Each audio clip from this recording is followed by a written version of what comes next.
number.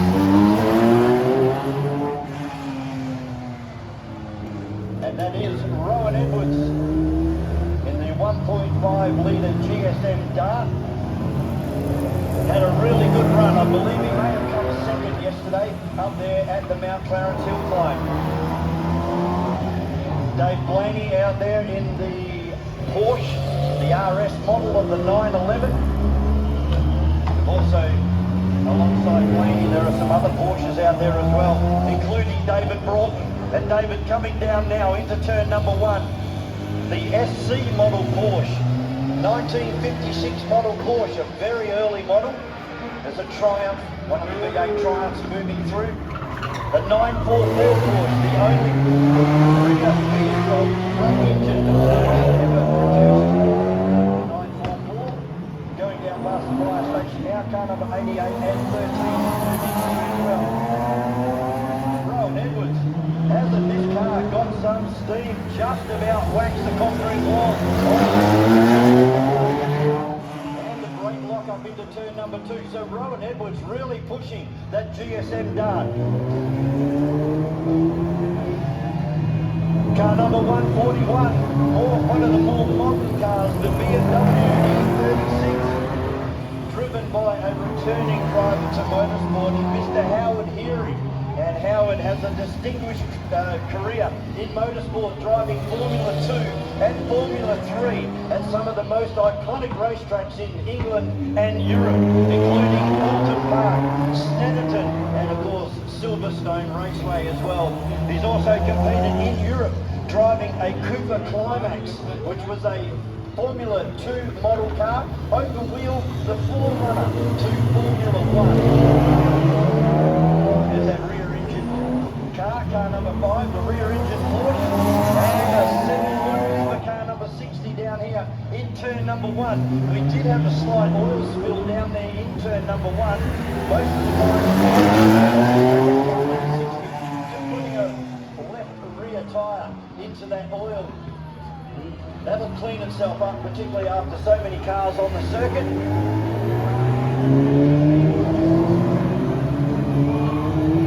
So it's actually Peter DePro's out there in the E36 this morning. They're sharing the car yesterday at the hill climb with Howard Heary himself. So Peter DePro's behind the wheel of the E36. Beautiful Lotus Elan out there in that deep blue. We've got a couple of Triumphs, another Elan, and then some MGFs out there as well. They were up at the hill climb yesterday. And Michael David Broughton coming through in the 1956 model Porsche, followed by the Triumph. Bit of a break in the traffic now as we wait for the next cars to come across the top of the circuit and down the Camtrams Auto Main Street. And it still looks like it's Rowan out in front.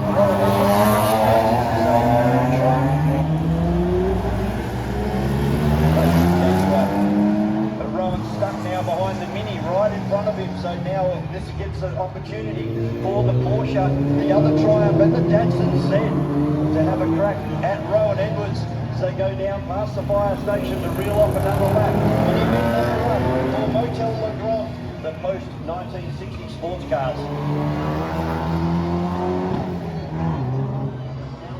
John Wilding out there in the white Porsche Carrera. Another competitor from the Mount Clarence Hill climb yesterday as well.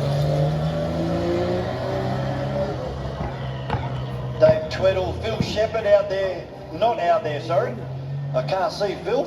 So unfortunately it looks like the Jaguar E-Type that held the world land speed record at one stage. Unfortunately for Phil, not out there on the circuit at the moment. Ian Penrose in the KCA Squire 1990, that's a kit car.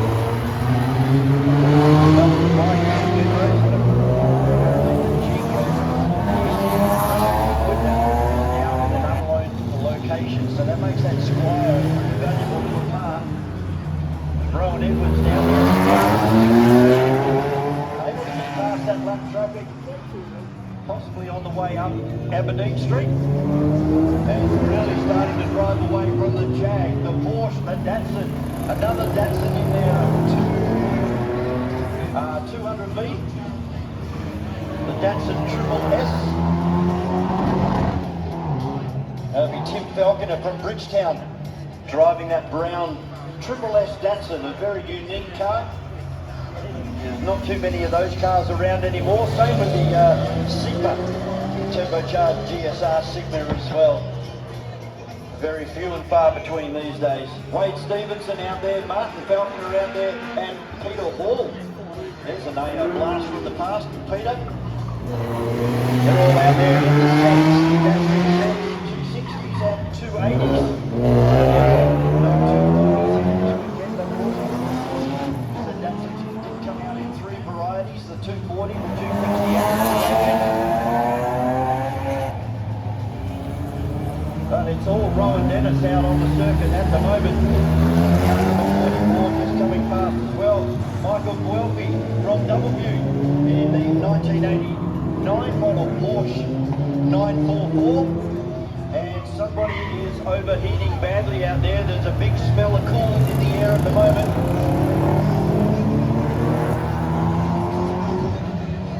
So somebody is about to have a big surprise when they have a look at their dashboard. That little needle is going to be well and truly around the H position on the dashboard. Try and pick up who it is next time through.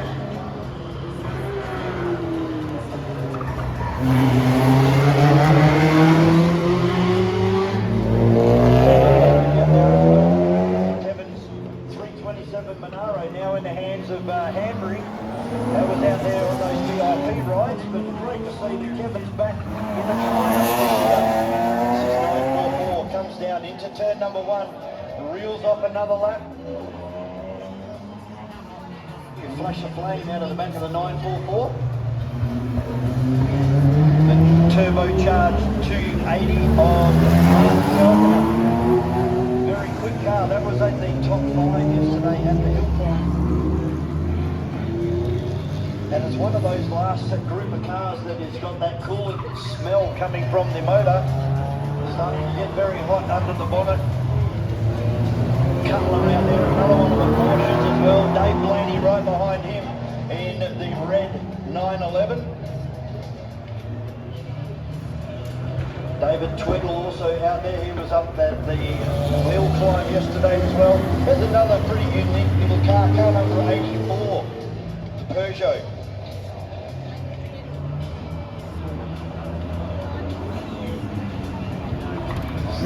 Dado and the MGB now getting caught up behind one of the slower cars. He has the length of the main straight and more over the second of the cars on the circuit. Remember, this is not door handle to door handle racing. This is all about achieving that lap time that is now locked in, rain, hail or shine.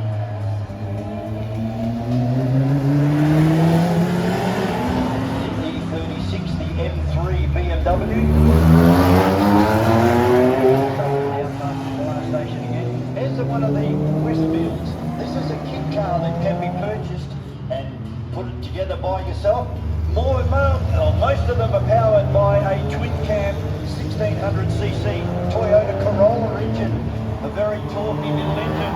They are a very lightweight little car, the Westfields. And a very good little engine package to go inside one of those kit cars.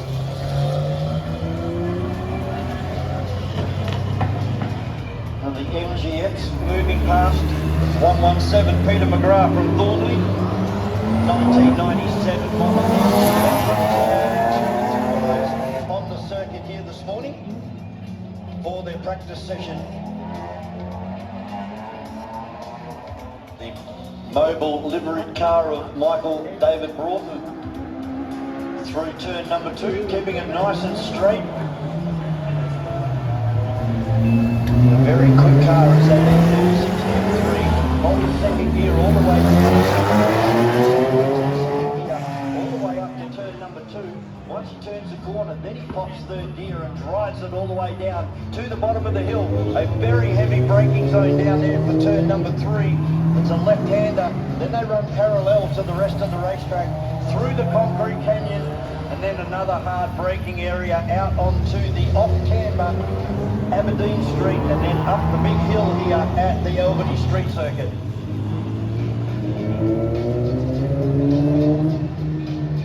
Andrew Murray is the driver of that beautiful dark blue Lotus Elan, a 1997 model Lotus Elan. Sorry, it's a Lotus at least. And there are two of them. There's a 97 model and a 98 model. Ivan Olsen driving the 98 model.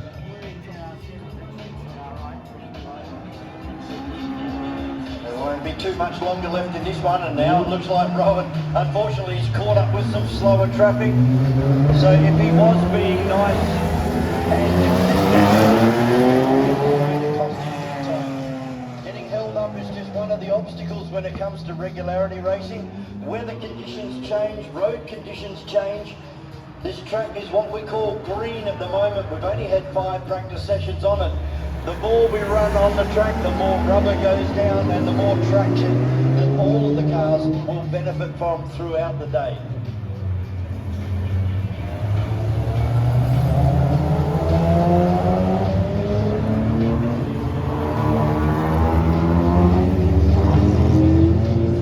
John Wilding moving through in his Porsche Carrera. Then we have a Triumph and then the Lotus Elise. Stuck up behind the Jag, the Peugeot Datsun.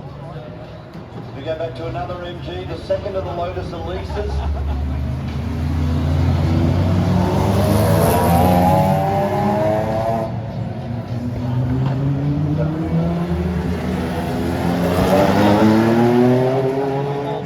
Tries to go around the outside of the Triumph in turn number 2.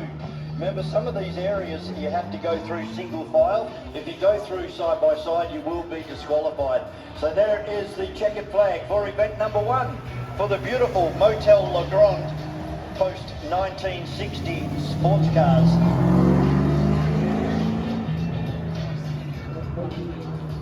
Be able to give you some results of the racing or the events as they happen throughout the day. We'll jump onto our timing scoreboard very shortly and check out who did what in event number 1 for the Motel Grande. Event number 2 coming your way very, very shortly for Eyerite signs. All your sign writing requirements down here in the city of Albany and surrounds.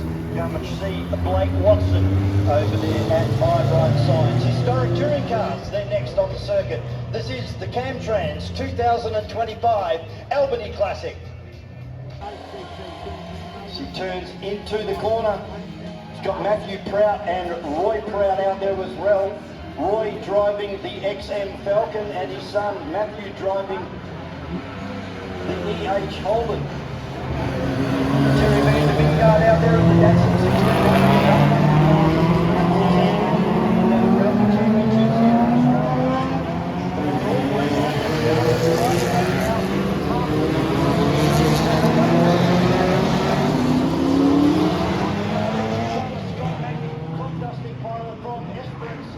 Car number 57, Laurie Lapsley's been able to get in front of that Fiat 124. We have Sean Udets in the first of the Cortinas. Russell Corby out there, Mick Moylan in the aircraft carrier, all the way down from Albany, the Motel and Grande silos. Then we have Henry in the Monaro, and a couple of minis, another Jag, an XP Falcon, Terry Van der Vingard. First of the Mark 1 GT Cortinas, then the XM Falcon, and the second of the pink minis, car number 100.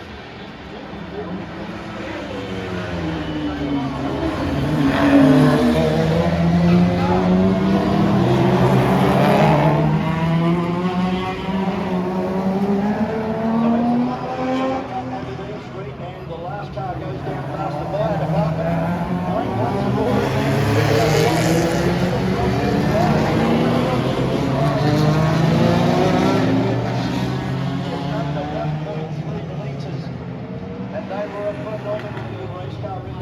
They were up there battling with the XY2T Falcon, the Holden Monaro, and they could really serve it up to them at Mount Panorama. And many of the other Tiger racetracks around the area.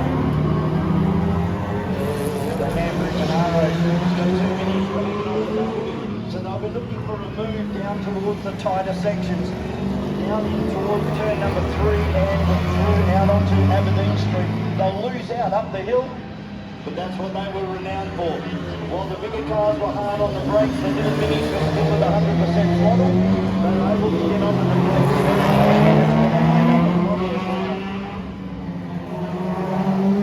The Merco FJ coming through. And then Blake Watson. Now he's going to start going through some lap traffic.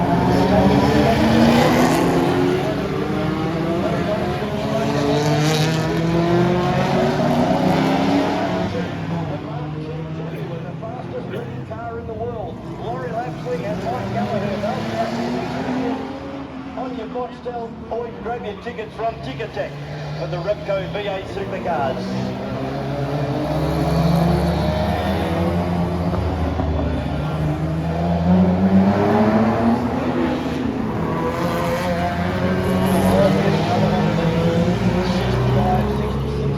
Ford Falcons.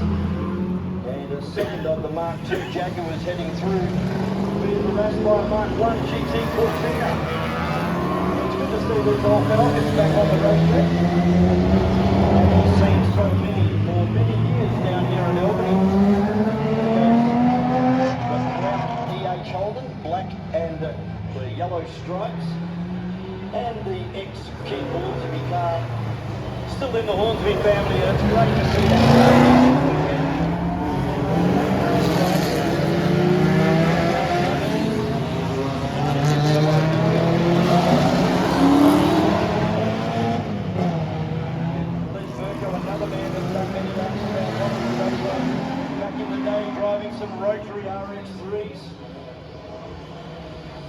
Heavily involved with the Wanneroo and the Coburn Go-Kart Clubs, the Tiger Go-Kart Club.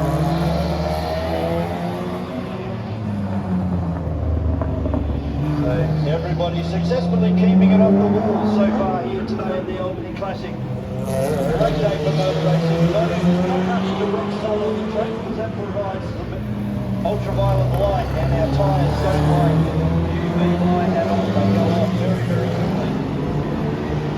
So lots of cricket up there at the moment. And some very, very consistent times happening with the Pratt car going past Terry Vanderbeek's car. This car's been around, done lots of laps around the bend. He's got Blake Watson all over the back of him now. There's Blake looking for a way through. He's going to have to wait. Very much the car.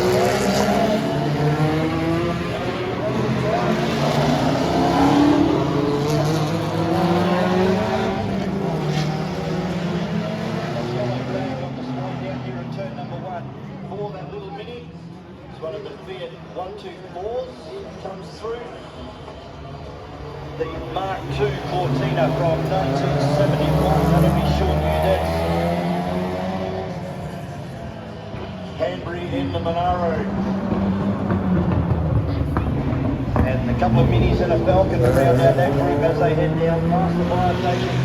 Turn number 2 off camber. So what does that mean? It means that when you go through turn number 2, the road wants to spin you off to the right-hand side. There's a real short and fades away on the right-hand side. And we have seen cars actually come to grief over there at turn number 2 before.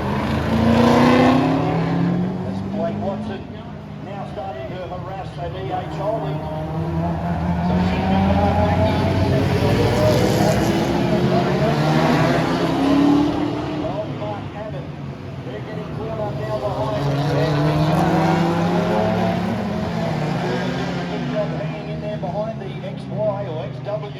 GT Shaker of Russell Cooley. That purple car, Sean Udet's coming past again, car number 75. Hanbury in the Monaro, car number 68. Will Rock in 150. And the XP, the brown XP Falcon is moving through turn number 2. Still going back on his way down here to turn number 1 for that stricken car. He's well out of driver's way. So a bit of a brake lock up there. Tries to get into the back of that GT. But Blake Watson really starting way out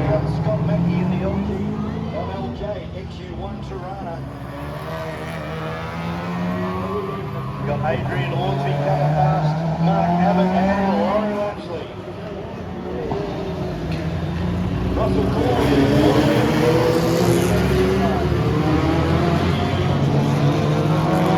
getting ready to be our starter this weekend. Peter Patterson, the life member of the WA Sporting Car Club, and his assistant Glenn Runge up there. And a red flag. We've gone red flag.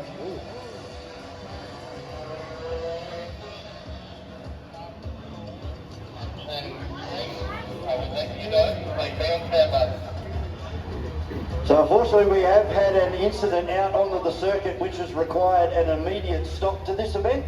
So red flags on display here for event number 2, the Eyerite Science Historic Touring Cars, and more than likely that race will now be declared while we send our recovery teams down to turn 3.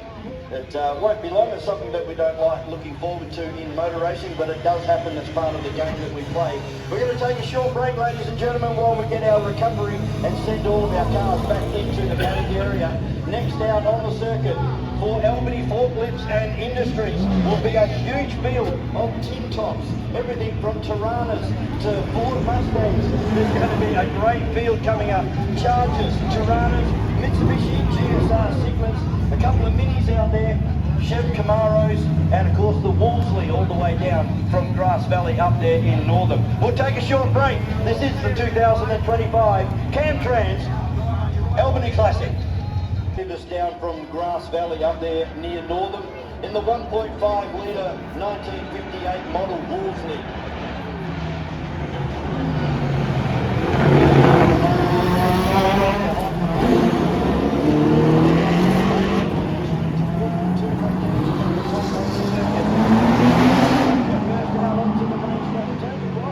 Has made some moves in lap number 1.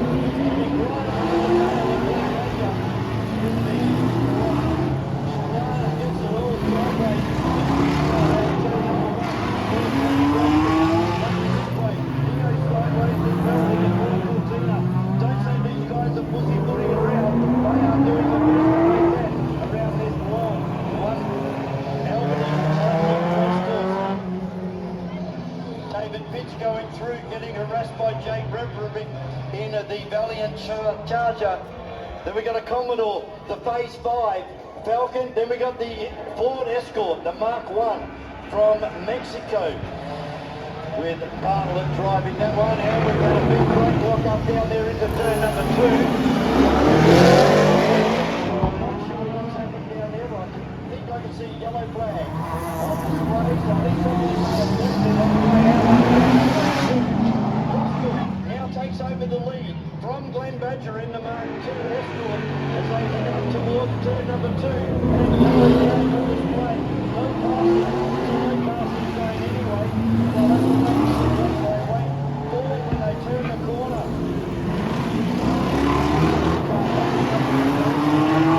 Just on the exit of turn number 3. So Russell Cooley heading up towards that incident area at the moment. Wave yellow flag, so the car is still and a red flag comes out again, unfortunately for this one, for our tin tops.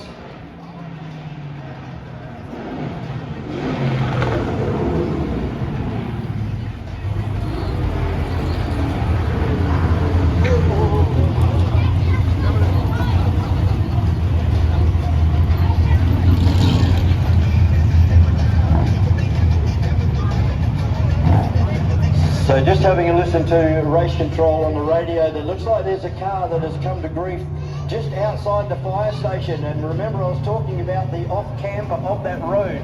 When you turn left into turn number 3, there's a big rise in the middle of the road and it falls away either side. Now that can catch people out. It's what we call an off-camber corner, and it pushes the car up towards the driver's right. So sometimes, particularly with these higher horsepower cars, you've really got to fight it, and it looks like this one's been declared, as I can see the cars heading back into the pit area already.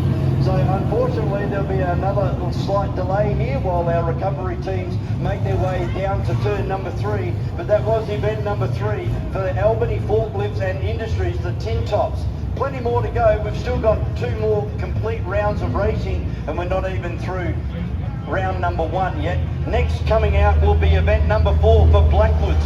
For all of your hardware supplies, go and see them. Down here in Albany for Blackwoods, this will be the race cars and invited cars, including Glenn Swarbrick, Matt Stever, John Skinner, Craig Saywell, Leon Magistro will be out there in the Reynard Formula Ford, the Dodge Special from 1936 with James Gaddy, Paul Dean, Richard Baird, Bruce Allen in the Argus, the Formula V from 1995, and of course Doug Todd. And rounding out the field will be car number 6 for Go Gear Racing Services out of Osborne Park, the Fiat Abarth, the Rotary Pat 12A powered Fiat Abarth of Dick Ward. We'll be back as soon as possible. Our recovery has already started. This is the Camtrams 2025 Albany Classic. The Hudson Terraplane, car number 7 with Richard Baird behind the wheel of that one. Bruce Allen is driving that little Formula V, the Formula Volkswagen. Little tiny car powered by a 1200cc Volkswagen.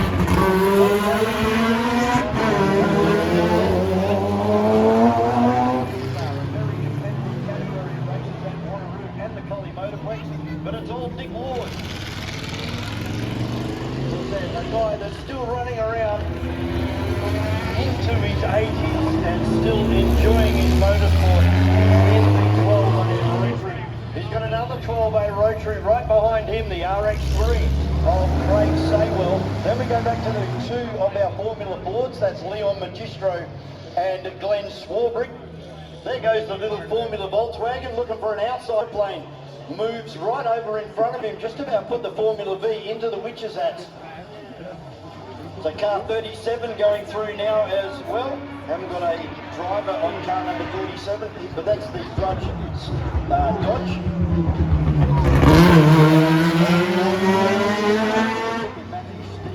Driving that one in car number 86. That's already been Ward in this amazing little Fiat Abarth. Watch for the flames as it changes down here. As it goes up towards turn number 2. Very rarely do we see that car get sideways. A big flash of flame out of the exhaust pipe. Craig Saywell unfortunately can't run with him at the moment. He's stuck behind a very, very slow car. So he'll have to try and make his way through in a straight section of the racetrack. Remembering that some of these corners you must go through single file. So Craig puts a foot down, drives it through. Leon Magistro unfortunately stuck right behind this older car, Glenn Swarbrick in the 1982 model Macon Formula Ford. He's stuck behind him as well. Now the Formula V gets around the older Terraplane, puts a move on down towards turn number 2 and drives it around the corner. And that's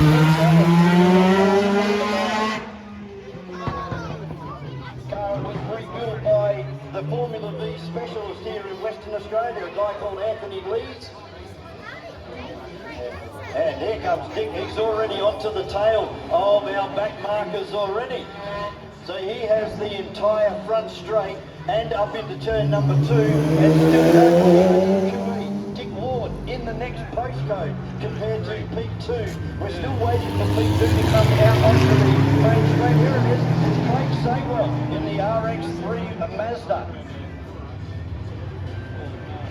Then we go back to Leon Magistro driving the Reynard, the European-style Formula Ford. Then Glenn Swarbrick in another one of the Formula Fords. Car number 36 going through, James Gaddy in the 1936 Dodge Special. Doing really well to hang on to 2 modern race cars with that car from 1936.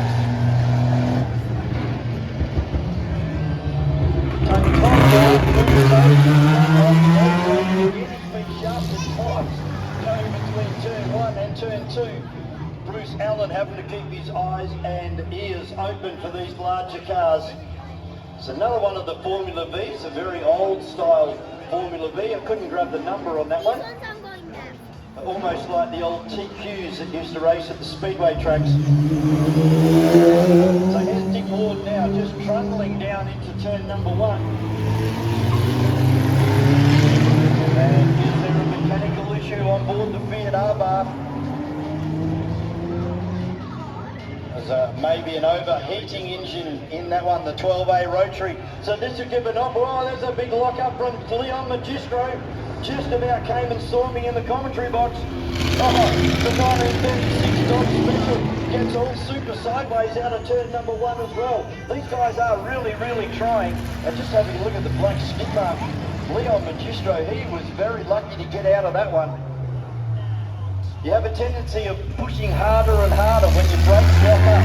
The idea is to get off the gas or off the brakes and then gently apply the brakes again to try and get that front wheel to stop or to try and get it rolling before you reapply the brakes again. It's another one of our open wheel cars, car number 17. Could be the Wasp. He heads down towards turn number 2, taking it nice and easy around turn number 2. I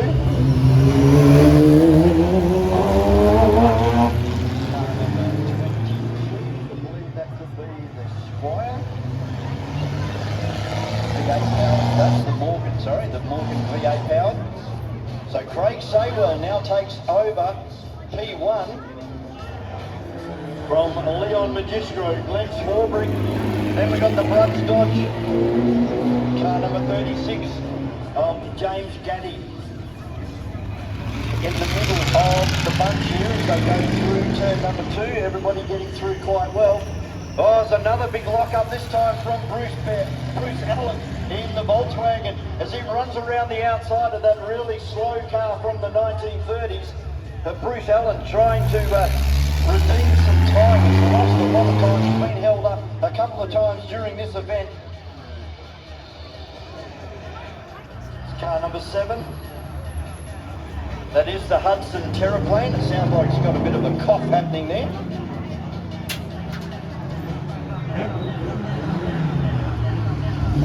And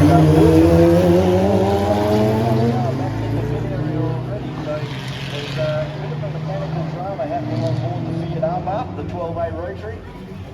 But Craig Saywell, this is the leader on the track, the RX3, the 12A powered rotary. And Leon Magistro in the open wheeler and Glenn Swarbrick running with him, not letting the full body car get away from the open wheel Formula Forwards.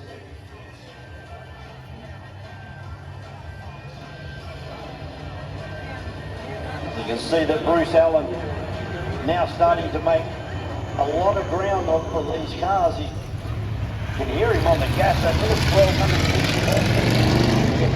He goes down past the fire station and down towards the bottom of the hill.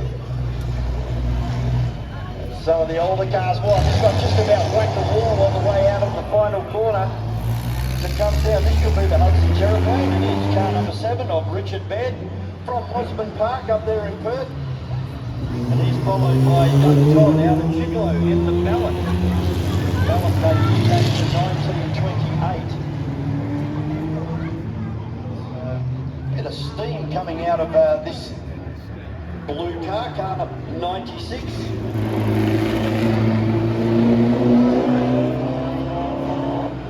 And the slower car drives around the outside. This will be no problems for Craig Saywell. He's got the Morgan now separating himself from Leon Magistro and the Reynard. Oh, there's been another lock-up just about into the wall.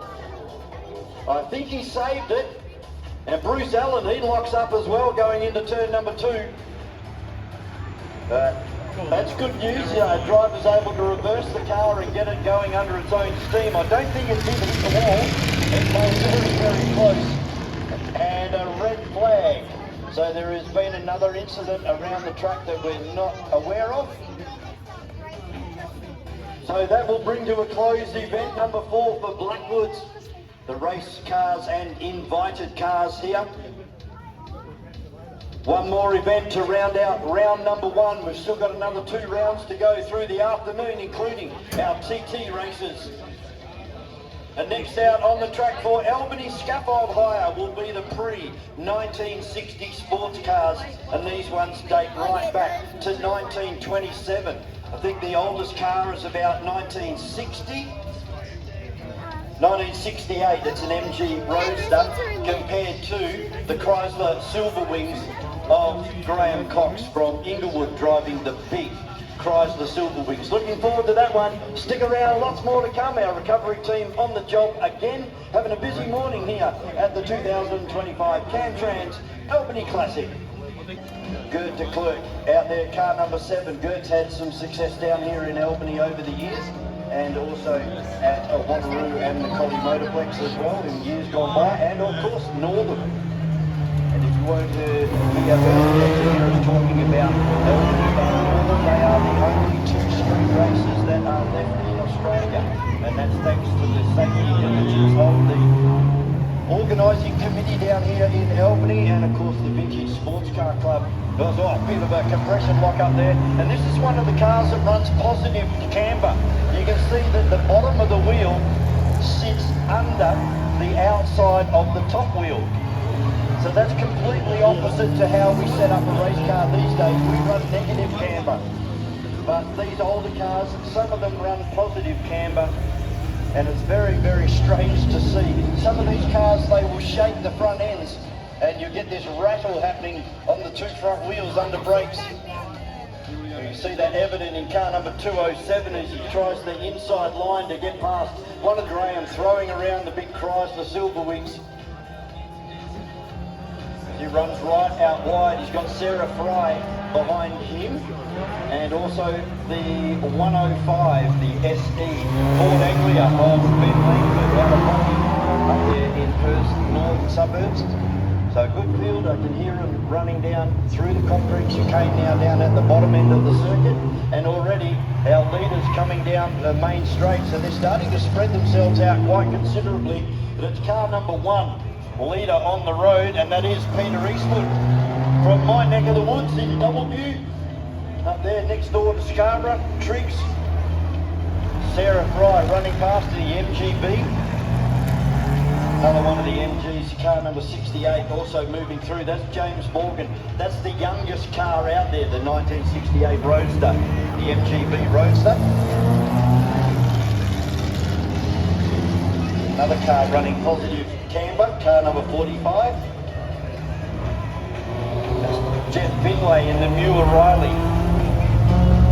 There's a good couple of demonstrations of this positive camber that we talk about on the front ends. But that's how they used to set these cars up. This little Austin 7 going past now, that's from about 1936.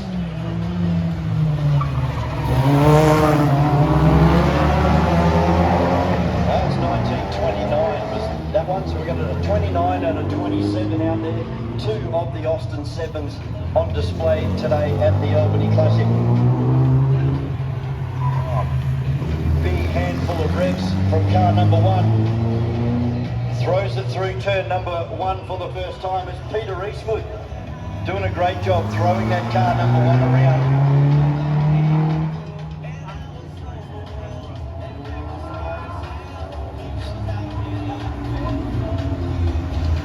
Sideways from our MG club members. One of the bigger car clubs in Western Australia are the MG club owners, ranging everything from these MGs, the MGBs, the Cs, right up to the Mazda MX-5s. Sorry, that's the Mazda Club. They were well represented yesterday at the hill climb. So if you are interested in getting involved in this type of motorsport, it doesn't cost you a great deal of money at all. A lot of these drivers are not even wearing a race suit. They're just clothed, as any bit of skin has to be covered over. Of course you need a helmet, and apart from that, seatbelts, fire extinguisher. Let's go racing. See, a lot of the cars are running registration plates. Some of them have actually driven down here. I know that Laurie Lapsley in the Jaguar Mark II, he drives to and from events. Eastwood doing a great job. He's going to run out of road there on the way up to turn number 2. Look for an outside pass on one of the Triumphs, and that wasn't going to work. So hits the brakes, falls back in line. Sarah Fry taking it nice and gentle. There's another big sideways from the red MG.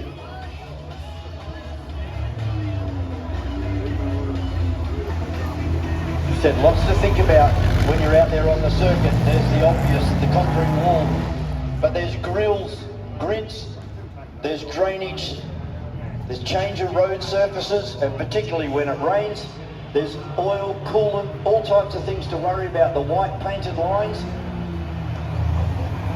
So 1 minute you might have traction and the next minute you've got nothing at all. And it's a ride on the wild side around the streets of Albany.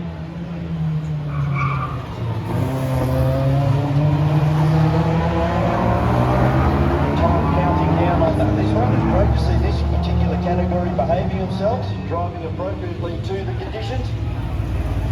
Car number 207 again, really looking for that inside run on the MG in front, but he hasn't got the horsepower to go on with it.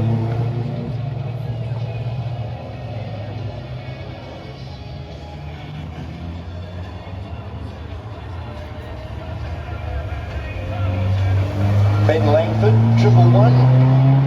Ford 105E Ford Anglia. Another one of the cars that used to be used by the West Australian Police Force back in the day. Very popular with the English and Scotland Yard in Europe.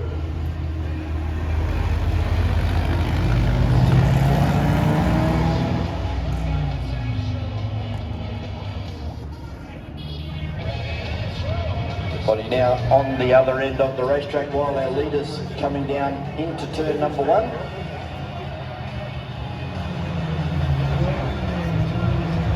Car number 45 and 11. Jeff Penway and that Muir riding. Red car heading down into turn number 2. He's got 2 cars behind him, including an MG. Good battle happening here. There's a big pack of cars moving down towards turn number 1.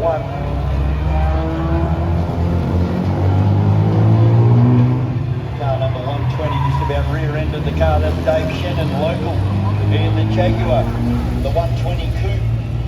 They had to go single file through there. There was just about a double file through turn number 2. That is frowned upon in regularity racing.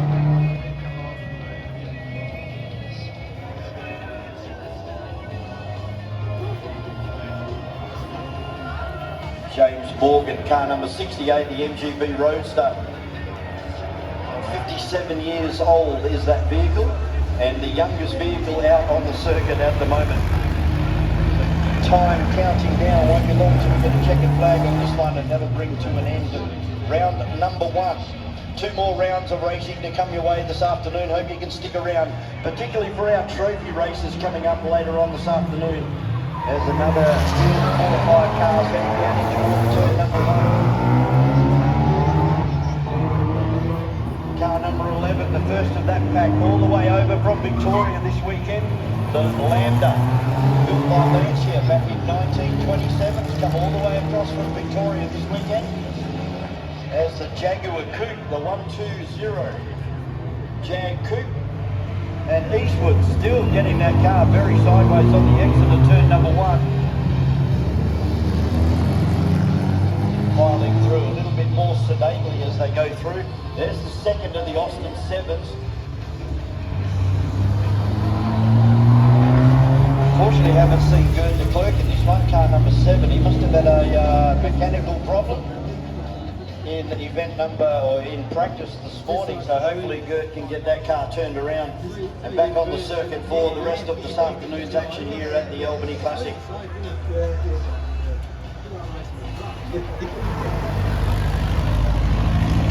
165, that's another one of our Triumphs from 1964, William Nubley. Graham touching that beautiful old Chrysler silver. Graham and his knowledge of the older cars and how to rebuild this car over many years, and now reaping the rewards for all of his hard work and effort.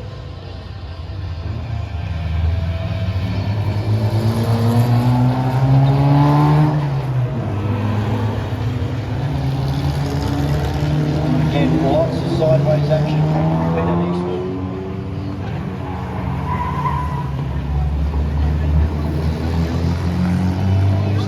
find their own little bits of real estate out there at the moment, so they don't have to worry about overtaking so much,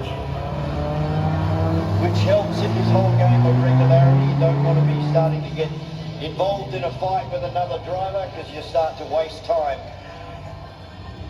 Or you go the other way and you actually go faster than what you've already nominated, and that's going to cost you 2 demerit points for every 1/10 of a second you go faster.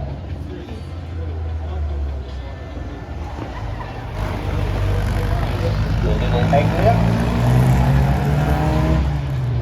Very high car, not too much body roll on that particular car.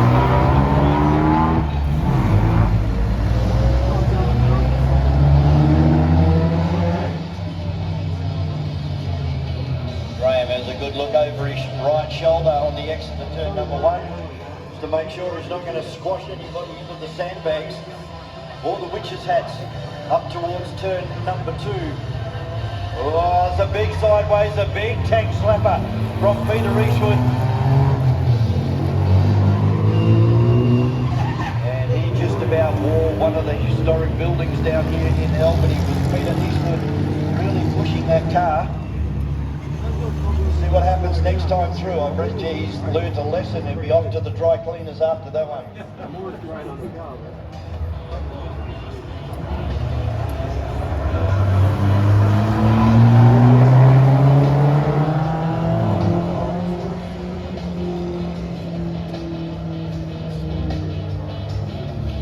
So as I was talking about some of the obstacles that the drivers have to negotiate, right here in the middle of turn 1, right in the apex, there is a grill, and it's made of metal. So you go from an asphalt, which is giving you a fair bit of traction, to basically nothing. It's about 1.5 foot wide.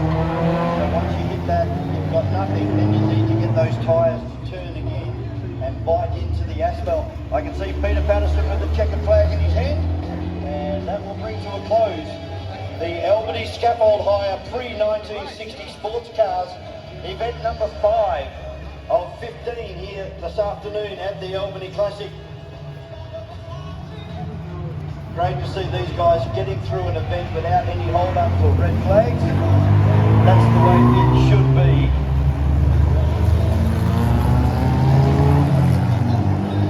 So we go back to the start of proceedings now. Event number 6 will be the next event out on the circuit for Pratt Logistics. The post-1960 sports cars, the Porsches, the Triumphs, the Lotuses, the Westfields and some Jags. They're out on the circuit next. As these guys head back to the paddock area, we'll take a short break. We'll be back with more from the Camtrams 2025 Albany Classic. The Porsches, the more modern Porsches. Dave Blaney driving the 911, the 3.3 litre straight 6 in the back of that Porsche.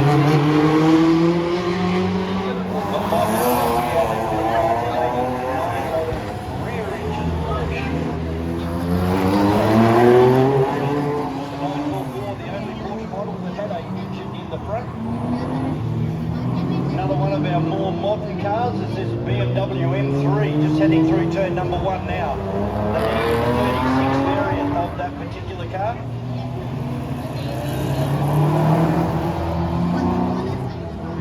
And that car being shared this weekend. Unfortunately for Phil Shepherd, not here in the Jaguar E-Type this weekend. That's unfortunate. Pale blue E-Type Jaguar, world land speed record holder and stalwart of the Albany motorsport community is Phil Shepherd. Puts a lot of work into this particular event. This field of cars still coming through. Here's one of the guys coming through. A little mini Triumph and an MGB.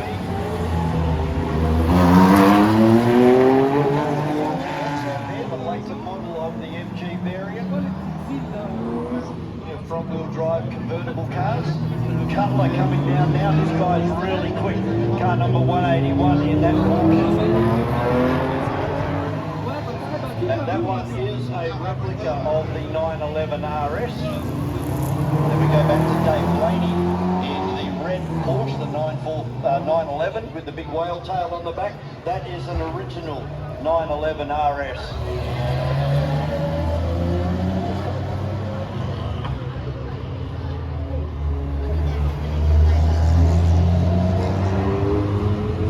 Mark Jones also out there in the Peugeot, the only Peugeot that we have here in this particular category today.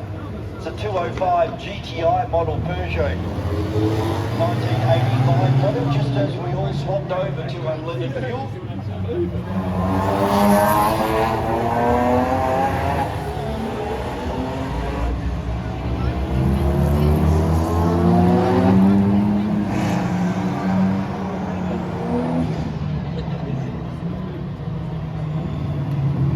Ashley Harris has two cars coming up behind him now, including Rowan Jones.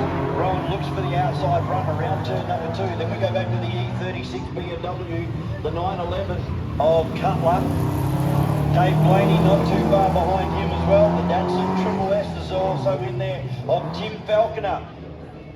Just around the corner in Bridgetown. And then a big variety of cars rounded out by the Peugeot GTI. Another one of the TR8 Triumphs, the V8 powered Triumph.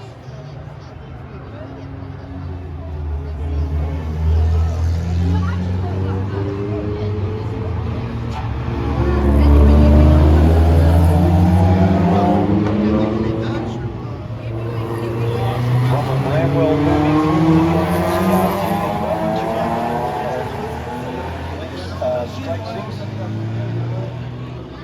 And the 944 hits this group with the Mini and Rowan Edwards to the Go-Go Mobile that you may have seen on the Shannon's insurance ads over the years.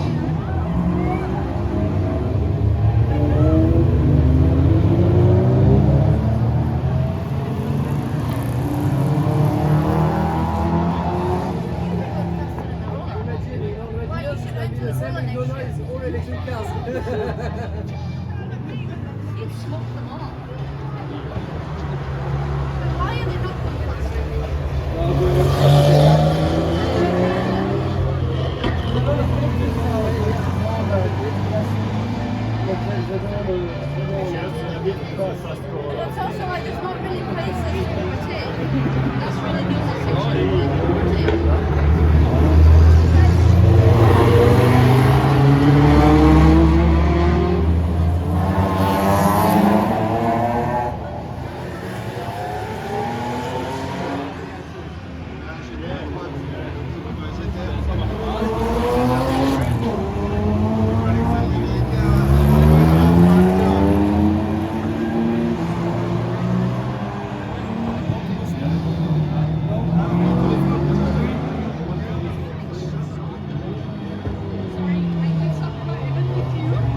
Minutes counting down, it's still Rowan Edwards out in front on the road, but as we know, this is not door handle to door handle racing, it's regularity.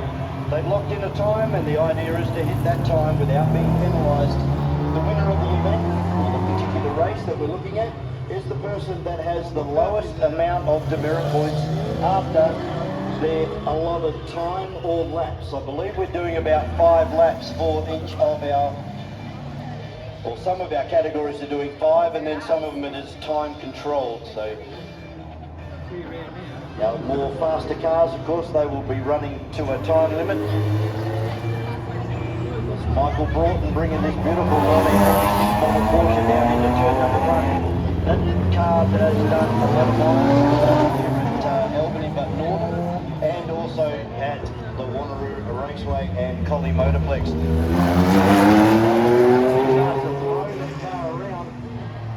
Give it credit, Ian Penrose in that BMW is not letting him get away like he did in race number 1 earlier this morning. Cutler doing a good job too, being harassed now by one of the Falconers in the Datsun Triple S. Dave Blaney going through.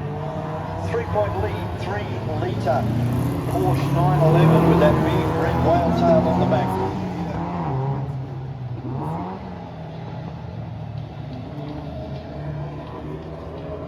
It's good to see car number 88 out there as well. Ron Fabry Haven't seen Ron for quite a long time behind the wheel of a race car, so it's good to see him making a return. He runs in the sports car category, historic touring cars at the also the Porsche 924 2-litre Porsche running around. Oh, I can see the BMW getting it nice and sideways out of the final corner. He's caught right up to the back now of Rowan Edwards, car number 62, but they've got a Porsche roadblock in front of them. There's nothing they can do about it until they get around the corner, and then hopefully the little 1500 GSM Dart will take off around the outside and take the BMW E36 with him. Falconer just exiting turn number 2 at the moment. Car number 114 next across the line.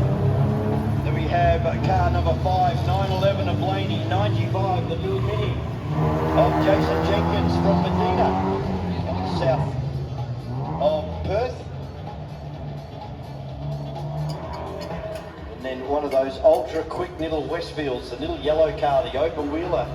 She turns around through turn number 2. There won't be too much time left to go in this one for Pratt Logistics. This is event number 6, the post 1960 sports cars.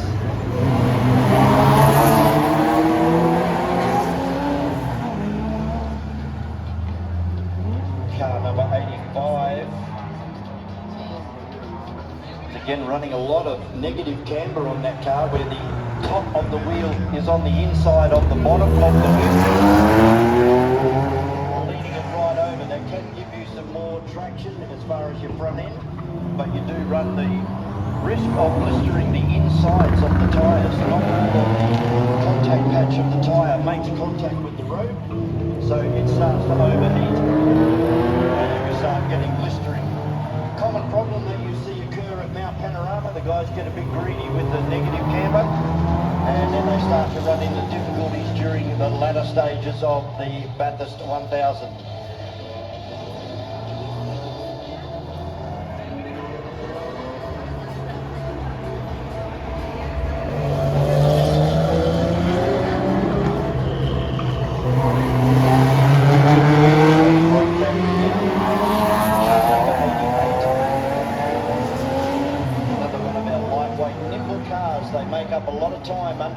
And through the tight twisty sections.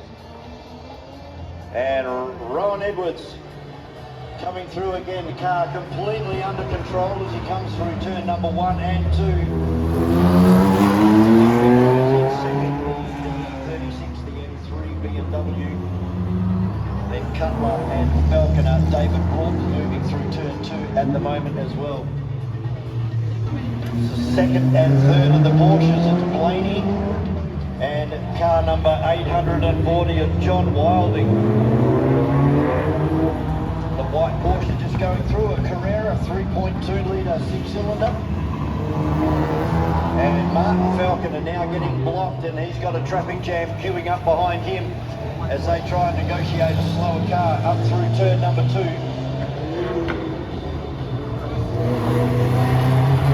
It starting to give way here at the Albany circuit. Very hard on brakes in this circuit. It's a couple of long straightaways. Of course, there's the main straight down here. Then between turn 2 and 3, and then at the end of Aberdeen Street, and also coming out onto the main straight. They are all of our high pressure points for the brakes. So not only do the pads start to get a little bit hot, that starts to give you a hard feeling on the brake pedal. And once it goes rock hard, you've basically got no brakes at all. You start boiling the fluid, and that just compounds the problem. As Wilding comes through, trying to chase the back of Dave Blaney in the 911 RS Porsches. Two Porsches having a great battle back there. Then we go back to Martin Falconer in the very competitive, a turbocharged 2.8 litre Datsun Z 280 version. We've got 280s and 260s here this weekend.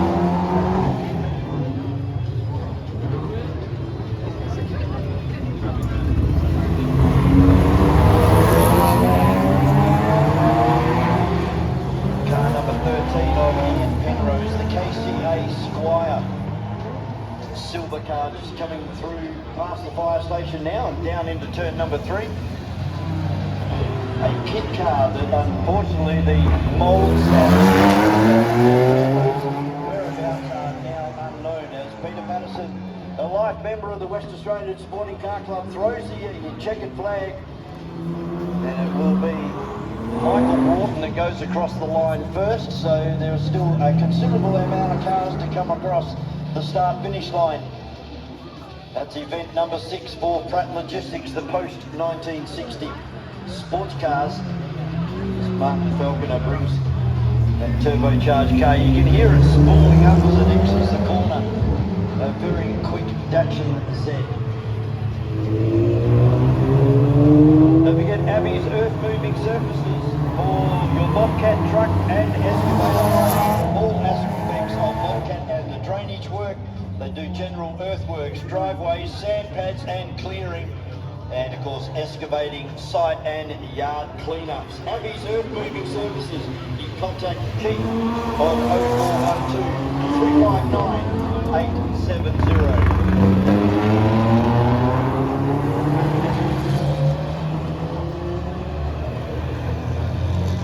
So if you've seen our souvenir program for the Camtrams Albany Classic this year, you'll notice on the front is a picture of a piece of artwork that is up for auction right now. There's a silent auction occurring over in between the library and the town hall. You can actually see the car that is on the front of the program. It is there on display. So if you'd like to get your hands on the original artwork for the Albany Classic for 2025, well worth it. Every year our artist does a particular car or cars, and we highlight that particular piece of artwork every year. This year a silent auction, and as I said, if you'd like to put your bid in for that beautiful piece of artwork on canvas, of course, with real oil paints, it's up there in between the library and the town hall. So event number 7 will be coming up very, very shortly for Albany Imaging, the historic touring cars, and these guys got a big weekend next weekend up there at Wanneroo Raceway as they take part in the Repco V8 Supercars at carco.com.au Raceway. So far so good, nobody has been a fatality of this weekend so far. Everybody running mechanically, doing very well. So hopefully they can get through the rest of the day. 2 more rounds to come for these guys. They'll be next out for Albany Imaging, the historic touring cars. We'll be back very shortly with the HTC. Now we were talking about that big Galaxy at the hill climb yesterday. It's really hard to imagine that that was one of the types of vehicles that used to go around Daytona for the Daytona 500 and the Talladega 500 back in the day. That is a vehicle of steel and trying to bring that to a stop. Unbelievable. These guys are doing 150 miles an hour back in the day.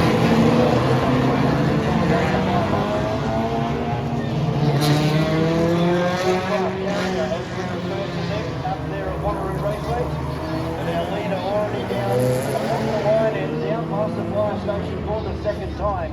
Sean Udet's out there in the Mark 214 Henry in the 327 Monaro. He's got a mini, 2 minis right behind him, so they'll be all over him at the bottom of the circuit. William Robb out there, somebody's leaving a little bit of smoke.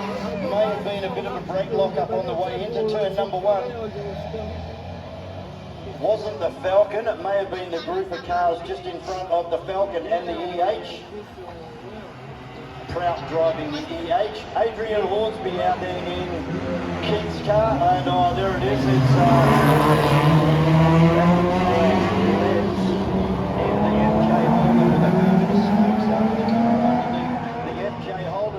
Mark Abbott's been able to get in front of Blake Watson. It's a turn up for the book. Car number 81, now inside on 49.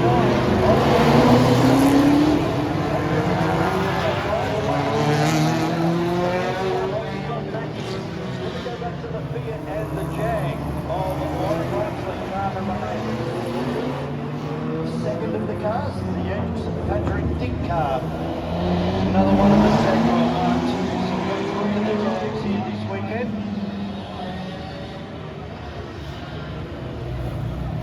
Moylan now has a Mini right at the back of the helicopter landing pad on the back of that Galaxy 500.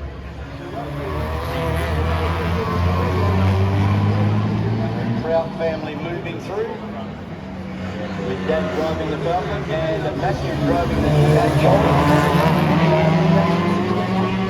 And Adrian Halsey in the Studebaker. Still see Les Burko blowing a fair bit of smoke out of the old FJ.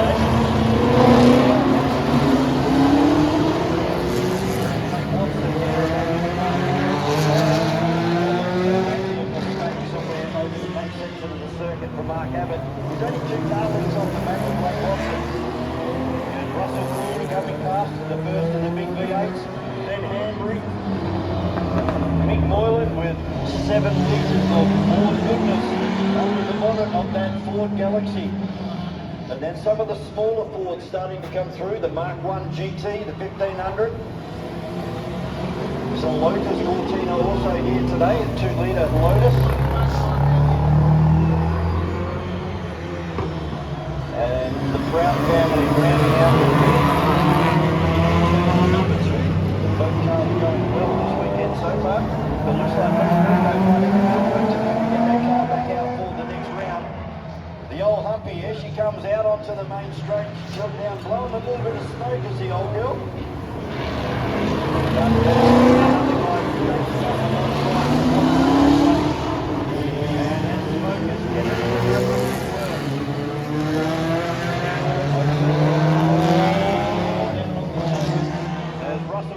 Comes down through the gears. The big XW, I believe that is.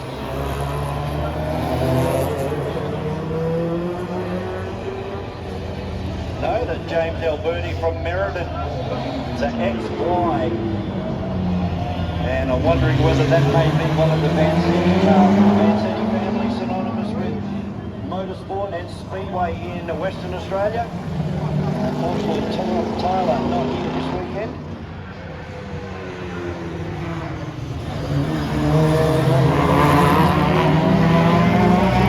Matthew and Roy coming through in there.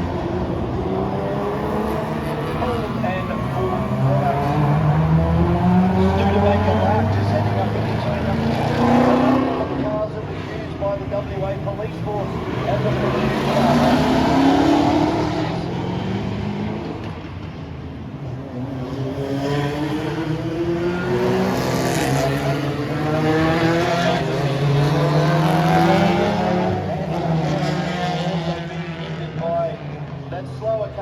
Just in front. Then we go back to the smoking FJ, the Jaguar, Monaro and the Galaxy.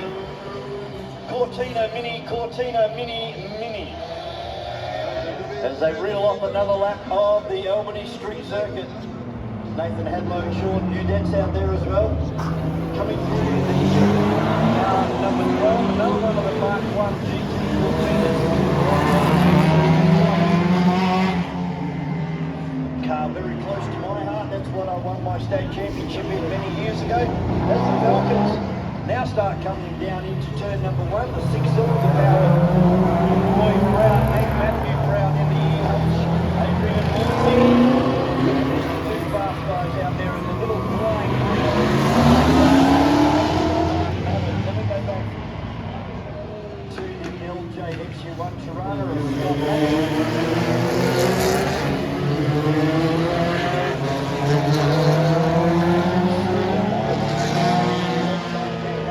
not only here in Albany, but also up in Northam as well, doing a great job to hang on to the leaders in that Fiat 124. Little bright yellow car, another one of the cars that very good through the tight and twisty sections of a racetrack, but unfortunately just loses out on top end speed.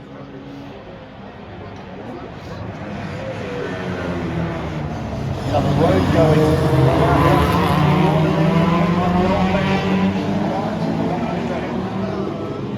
Pick up him next time through. But our leader really understeering out onto the main straight.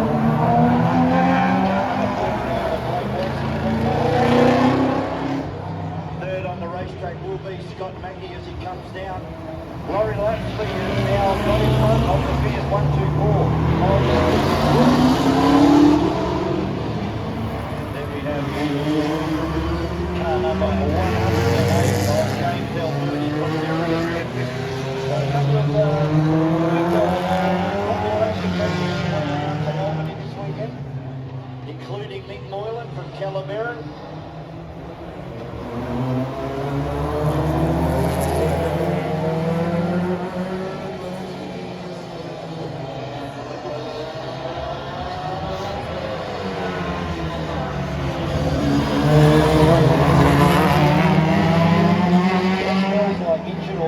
Out of the FJ Holden of Les Virgo. So Les will be looking for a bit of an oil leak when he gets back up into the paddock area. Now leaders on the road, now they've got the full distance on the main straight back more. It's Blake Watson and doing a great job. Car number 81, the little grey Mini. And then it'll be the XU1 Terrain on the road with Laurie Lutton.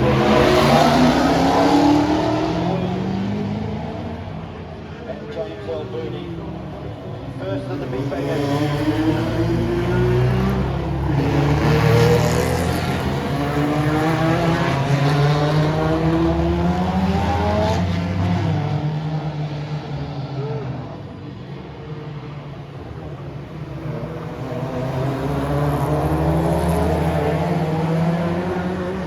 The little four cylinders having a great battle.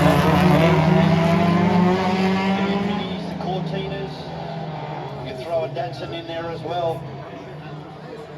It's still no meatball flag for Les Virgo, so they're letting him run. So no oil being deposited, it's just all hitting the extractors and the exhaust pipe, burning up that smoke. One of our leaders get all spin out of turn number 2 as they go into that off-camber exit of turn number 2. Scott Mackey's next through, car number 57. And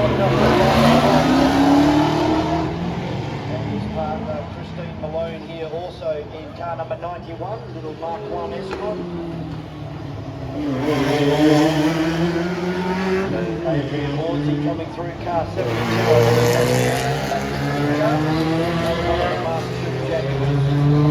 Then we have Andrew and Mick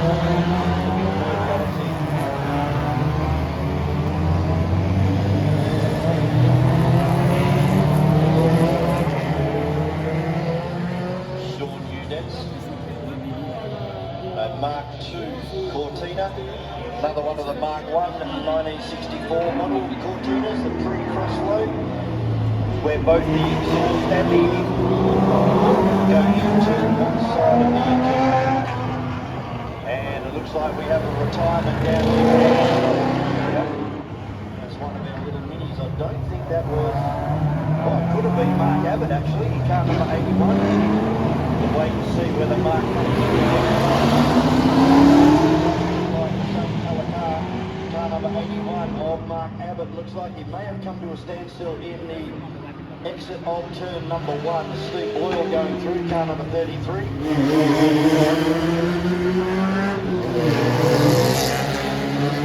Under yellow flag conditions in turn number 1. They can start racing again once they go past the yellow flag area. So once they get to the next flag point that doesn't have a yellow flag, they are fine to resume the race.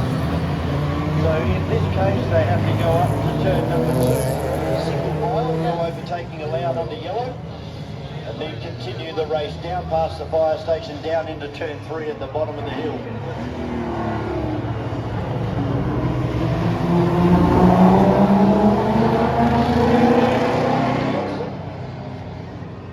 If the next car through is the LJ, and it is, so it is definitely Mark Abbott, car number 81. That's unfortunate for the local guy. Brings his car out every year for the Albany Classic. Company is not going to be, or will be, a DNF for Mark Abbott. Can't be too much longer.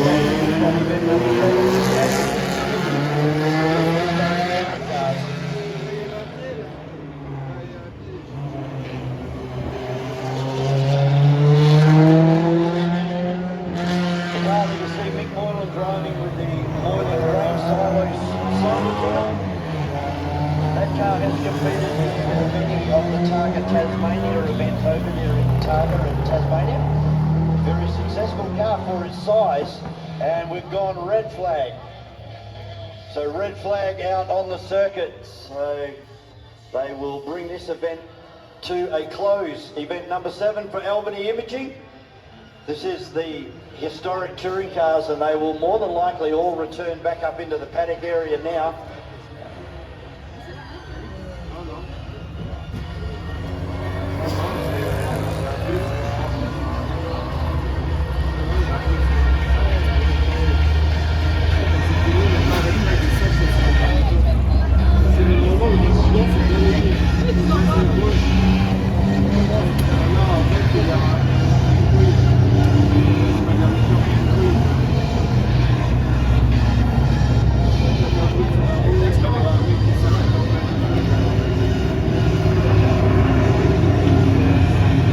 I can confirm there has been an incident down the bottom end of the circuit, down towards turn 3 and the chicane area right at the bottom of, well, it's not Aberdeen Street, it's York Street. So unfortunately we will have a little delay while our recovery teams head down to that incident site. Don't forget that silent option going. I got it a little bit wrong. The artwork is actually watercolour. So if you'd like to get hold of that particular, the original artwork is available. A silent auction happening in between the town hall and the library building, and you can see that car that is on the front of your programs that is on display up there as well with the Vintage Sports Car Club. So all of our historic touring cars returning up into the paddock area. Recovery teams already on the way to the incident down there in turn 3. We'll take a short break. We'll be back with race number 8 here at the Albany Classic, brought to you by the good people at Camtrams. We're in the HDT Holden Commodore, the VC. And that one is all the way down from Shark Bay this weekend. So you hear it screaming up the top of Main Street. They're blowing these stuff at 150 kilometres an hour. Then hard on the brakes at the top of the hill. They come onto the main straight. Tony Borden is leading the front. He now finds himself in second in the Toyota Tirana. All the way down the Tirana livery. Lane on Ridgeway, all sideways on the exit of turn number 1. Jamie Scott going through. 172 of Russell Cooley. GTHO. And then Steen in another one of the GTHOs as well. Brian Staines, the Phase 5 XE. There in that green VC Valiant. Rounding out the field is the 1958 model Wolseley, driven by Randall Beavis all the way down from Grass Valley up near Gordon.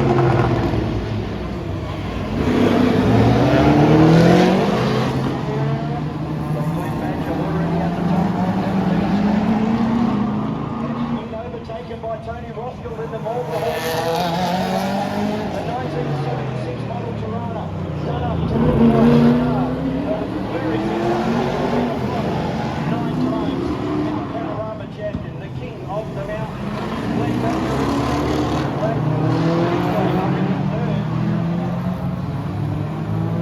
Jamie Scott doing a good job. He's got a little bit of real estate between the car in front and Russell Cooley behind.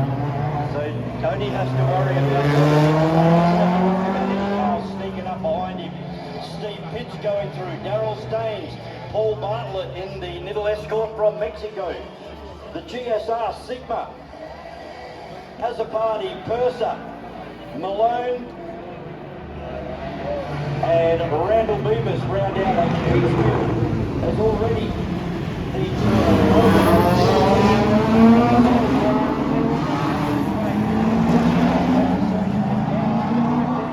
that leads him out onto the main straight. Badger's been able to get back in front of the Tirana. So a real good between Ford and Holden, a 4-cylinder versus a V8. With the 6-cylinder in third place. Dindo Josepski into fourth place. Sixth. As Russell Cooley comes now in car number 172, complete with the Venetian blind in the back window. Terry Massawa down, Jake Riverick in the Valiant Charger. Go back to Stephen Pitts. big field of 4 cylinders starting to come through as well. With the Mexico, the Escort Mark 1. And we've got an orange one right behind Paul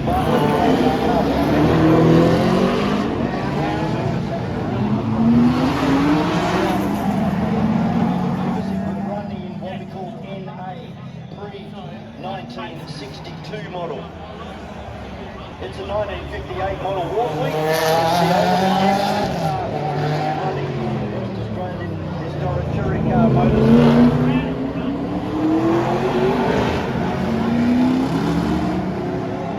Starting to get it a little bit pesky behind the Tirana hatchback as Jamie Scott comes through.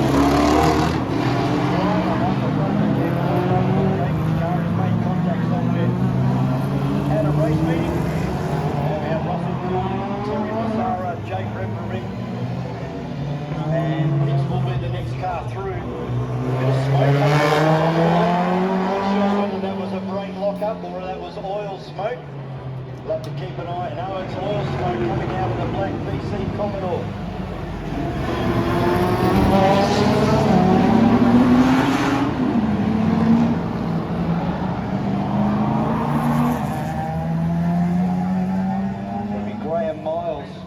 Car number 15. Badger back in front now up on the Holden Tirana, Leighton Ridgeway. And car number 9.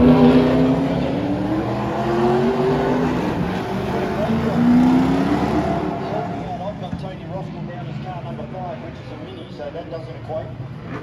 But that little Mini doing a great job to stay on.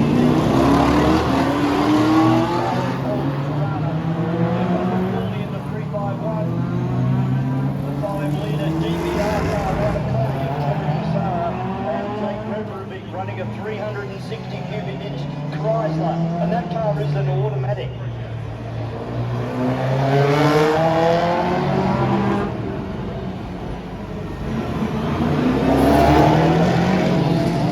Sideways. Smith, the end of that one, Christine Malone.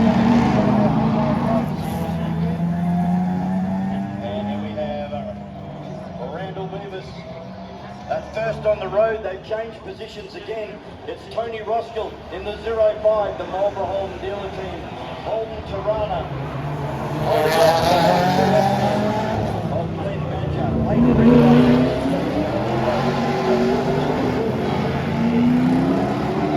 The back of those V8s for 6th.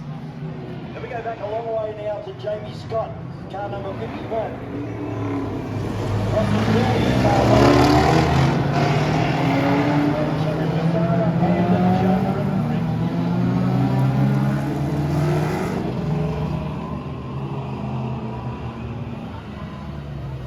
and pits hard on the anchors as he comes down into turn number 1. GT Ford Falcon.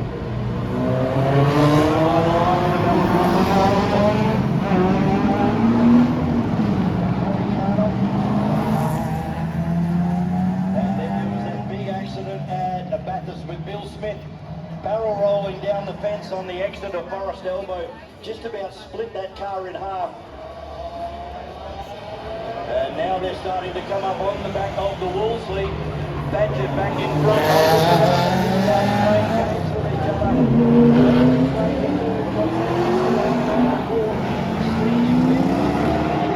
Rocket ship. They are bolting away from this little Mark II Escort of Jamie Scott. Then we have Russell Cooley coming down in car number 182. Another one of the people.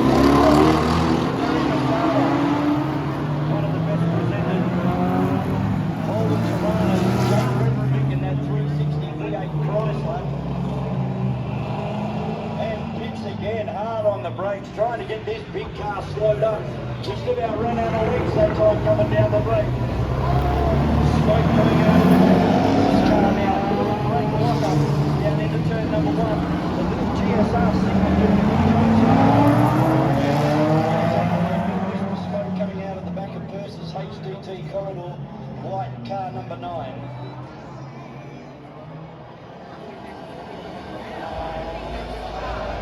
Now our leaders have caught up to the slower traffic.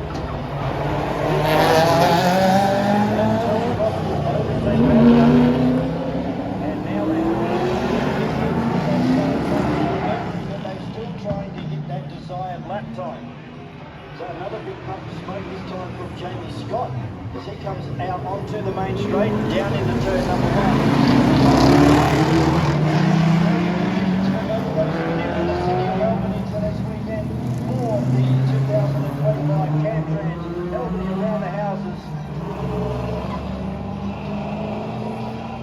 Another big brake lock-up by the VC Commodore.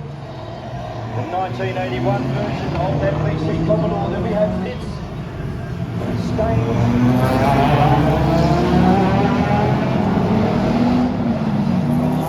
smoke out of the back of Versus HDT Commodore. So we'll keep an eye on Versus cars. You can see there's a blue haze happening all the way down the main straight. Badger back in front of the Tirana this time through. And they're going to get away from the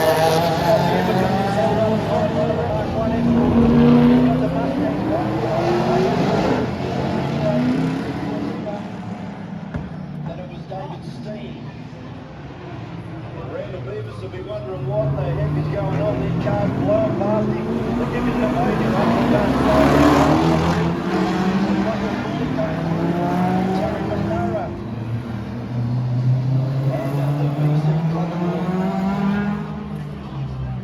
black car, and that's definitely got some smoke coming out of it as well. So a few little oil leaks starting to develop in these race cars as this race progresses. There's that big smoke again from Person's car. Smoking in the corners, now it's starting to smoke all the time with a big puff of blue smoke as it turns into turn 2.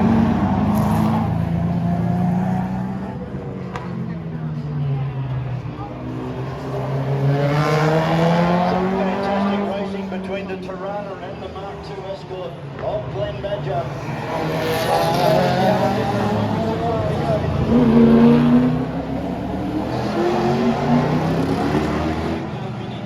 Number 5, right up against the wall, looking for a wide arc entry into turn 2. Jamie Scott coming through, cool and Terry.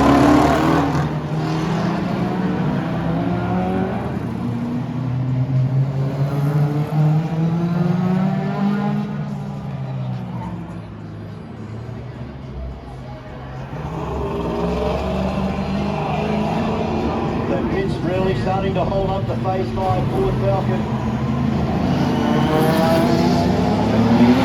think about 8 or 9 cars in this little battle as they head down towards the fire station, down towards turn number 3.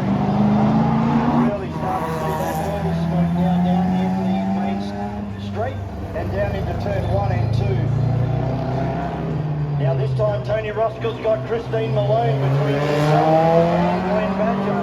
And now they're back in the side. Now they'll open up the throttle. Open up both barrels of the twin carbies. Fires it down past the fire station, down towards turn number 3. We'll wait for a big run here, see who can take line honours in this one. Will it be Tony Roscoe in the ball behind him and the local guy? The man behind Holster Kettles, the president of the Albany organising committee down here for the Classic. Pitts again hard on the brakes, just about had the reach the flyover to try and get that big GTHO stopped in time for turn number 1. About 9 cars as they head up into turn number 2. Darren Azzopardi having a nice run in the VC Valiant. Nothing to worry about for him. He's got nobody behind him and nobody in front. But here come the leaders. Glenn Badger will actually grab hold of turn number 3 is a chicane at the bottom. Now's the time to start driving by looking in the mirrors, looking forward and looking backwards. There's another big brake lock up there from Smith. Jamie Scott coming through. Checkered flag falls on this one for the Big Hit Sports Car Club of Western Australia. Our team off.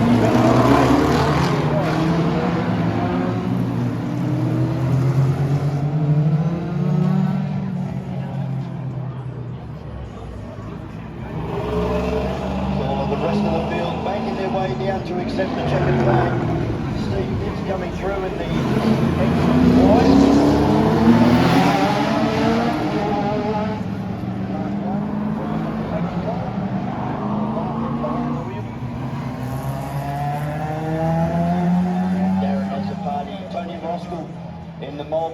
racing dealer team Tirana, flying up Aberdeen Street.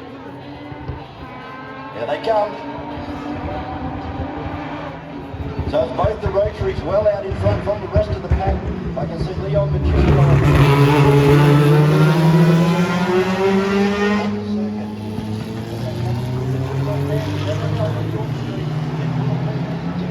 In the 12A Rotary powered Fiat Abarth, running on 6 with a flash of flame on the downshifts.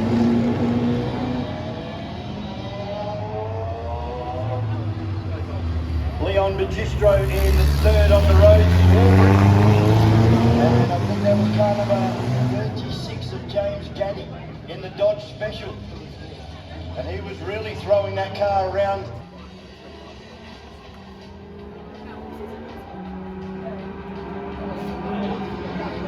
So unfortunately for Glenn Swarbrick, he was meant to be running in a Lotus Alarm that had a big...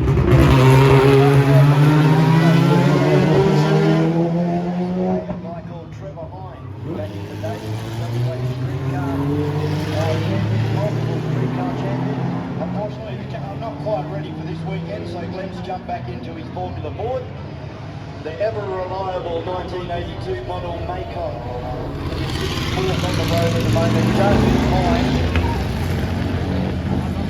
Leon Magistro.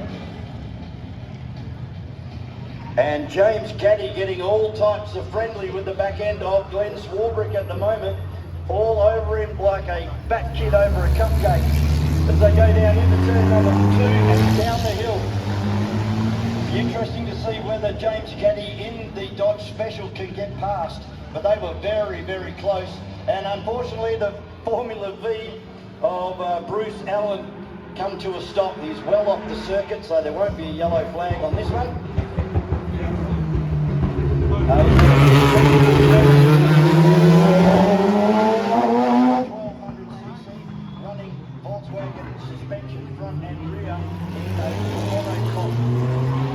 The front two categories of that class and one room, the 1600cc category as well. But these two Rotaries, they've got it all their own way at the moment. And James Gaddy's been able to get past Glenn Swarbrick, so throws the car number 36 into turn number 1, getting right out on the marbles. On the exit of turn number 1 was James Gaddy. And when we talk about marbles, that's the off line, and it consists of sand and rubber and all of the rest of the debris that is flung off the racing line and out onto the side of the circuit. If you are unfortunate enough to go out there, it gets underneath your tyres, you have no steering, and next minute you're going to get the wall of the place.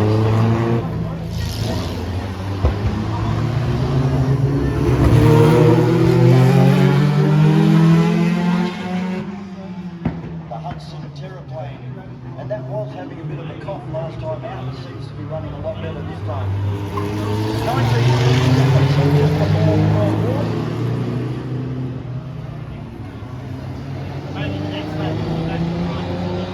And now Craig Saywell's been able to get in front of the Fiat Abarth.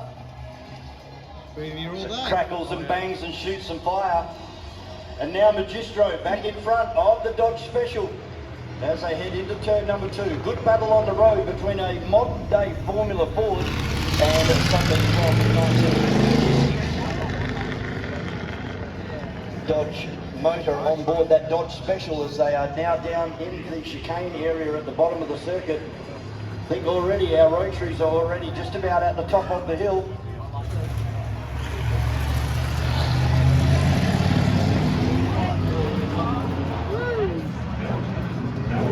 They're definitely at the top of Aberdeen Street, and they're going to come up with the lap traffic very shortly. Car number 7, the Hudson Terraplane. So Saywell now has been able to drive away from the Fiat Abarth of Dick Ward, put a car in between himself. So now's the chance to make hay while the sun shines for Craig Saywell. And Magistro now stuck behind the 1937 Dodge Special. And the 36 Dodge is looking all over the back of the Formula Ford. So another good battle, 4 cars there, all open wheelers, but ranging from the 1930s to 1984. Everybody making it through the chicane at the moment as they head up Aberdeen Street to reel off another lap. Time counting down on this one. It is event 9, a Ken Stone Motor Trimmers, the race cars and invited race cars.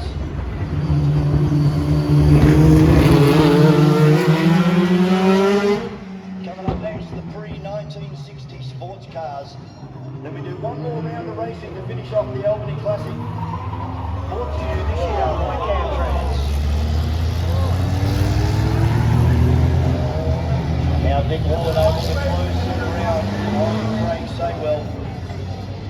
On paper you would say that the Fiat Abarth has it all over that RX3, but as we've seen in the previous race, he exceeded 60 seconds and was disqualified.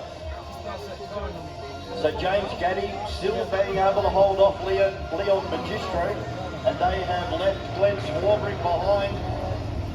He's got 2 cars in front and 2 behind, so looking forwards and backwards. And of course that starts to slow you down. You start looking behind and there might be a lot of action, a lot of faster cars coming up behind you. So at the same time you need to be looking forward, making sure you're not going to run into the car in front. Car number 5.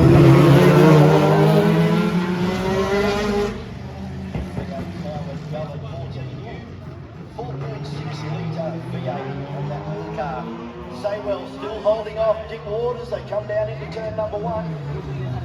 They've been able to round up one of the slower cars, the Copeland Celebrate. So now it's game on. 2 12A rotaries, both cars weighing about the same. So who will take line honours in this one? Leon Magistro coming through, James Gaddy. Runs are very wide again, right out into the marbles on the exit of turn number 1. The 36 Dodge Special, then the 82 Macon Formula Ford.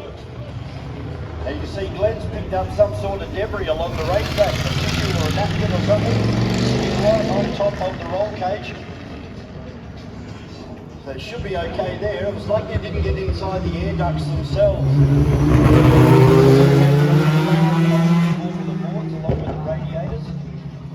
They start blocking the airflow over the radiators. Of course, the motor starts to heat up, and they heat up very, very quickly. They rely on the air passing over the top of that radiator to keep them cool.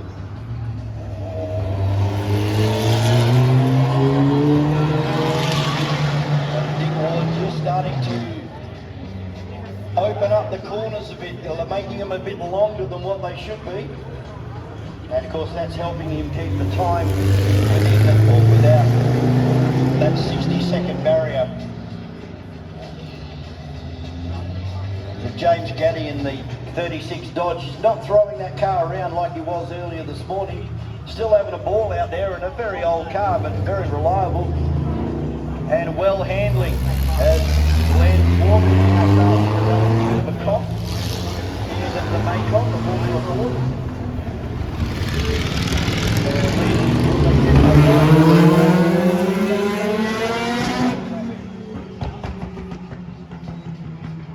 Couldn't be too far up the back of this pack, and here they are now. So only 30-40 metres difference now between our leader on the road, Craig Saywell in the RX3, followed by Dick Ward. And they have some long cars now that they have to deal with. They should be able to get through by the time they get down to the bottom of the hill. You can hear Dick hitting it back into second gear that time before the entry into turn number 2. Leon Magistro coming through into Reynard, a European model Formula Ford.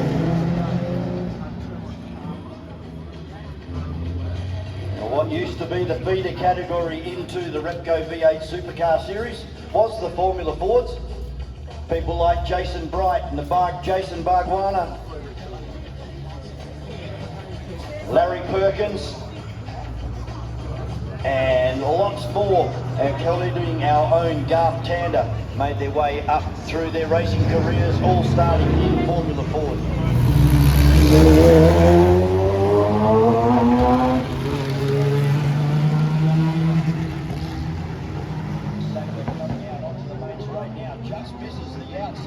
concrete wall on the exit of the final corner, and so does Dick Ward as well.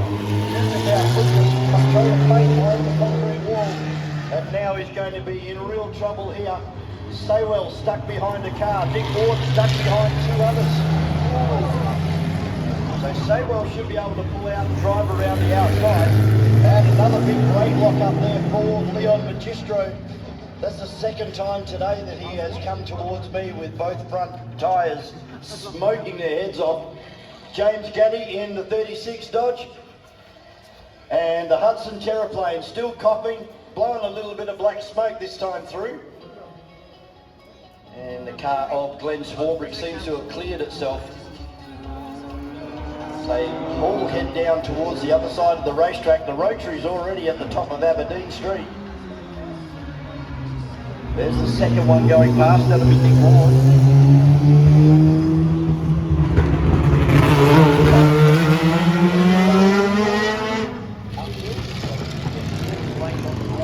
Going into that corner at the top of Aberdeen Street. Being able to get through all that lap traffic, now they've got the road to themselves to finish this one off.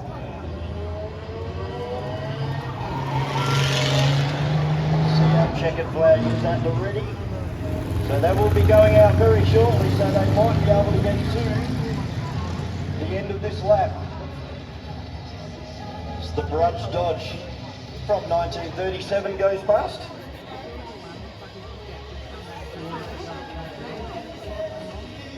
But Doug Todd doing a great job in the ballot, the 14U, Mark Stever, John Skinner.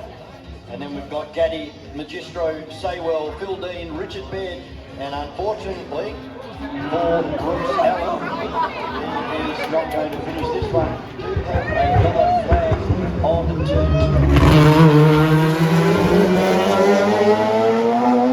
2. Double wave yellows over there in turn number 1, and it looks like we've gone red flag again.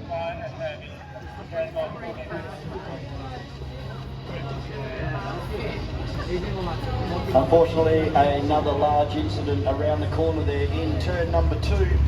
So that will bring to a close event number 9, the Ken Stone Motor Trimmers, race cars and invited cars. So another delay in proceedings. We're sorry folks, but this does happen in motorsport. Event number 10 for the City of Albany. The pre-1960 sports cars, they will happen as soon as this clean-up and recovery happens, just around the corner there in turn number 2. We'll be back really soon. Start all the way from the bottom of the hill all the way up to the top of the circuit here. Into a hard braking area. Get off the brakes, turn left, come down the hill onto the final corner out onto the main straight here.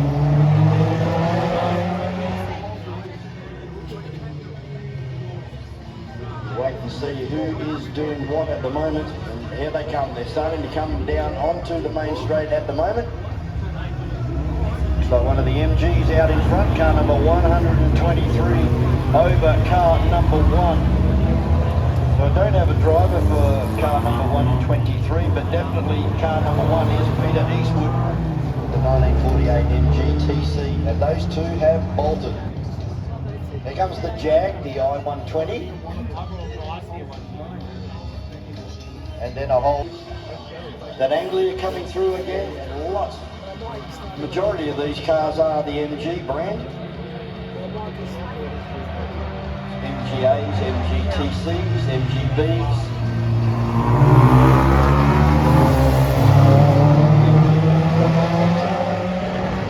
Same as what Sarah Fry has on board hers, car number 180, the dark green car. But these two drivers have definitely got away from the rest of the pack. Really late on the downshift there was car number 123. You really ideally like to have that done before you start turning into a corner. And you can hear Peter Eastwood on and off the gas as he went through turn number 2 there. Comes the Jag, Dave Shilling from Albany.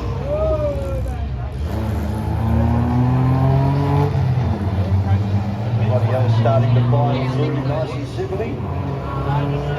Giving allowing themselves a fair bit of space in between most of the cars.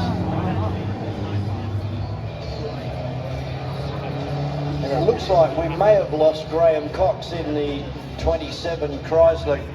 Oh no, this could be him. No, it's not. No, it looks like we've lost Graham Cox. So unfortunately a non-starter in this one in the Chrysler Super Wings.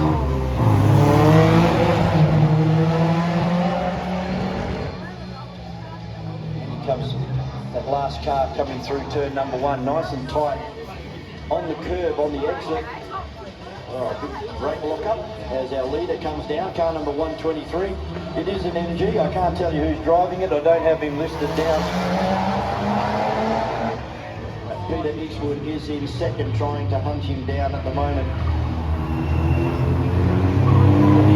So a little bit of a slower exit out of turn number 2 will allow you to stay on the left-hand side of that crest that we've been talking about all day. And it has caught a few drivers out, as we saw in that previous event. Big crown in the right, and if you got 1 and 2 wheels on either side of it, it's not too bad. But if you do happen to fall off to the driver's right, it will push you out towards that concrete wall. And we've seen evidence of that so far today a couple of times. Car number 11 coming through. Ian Simpson, the Lander, the Lancia, all the way over from Wills Creek in Victoria.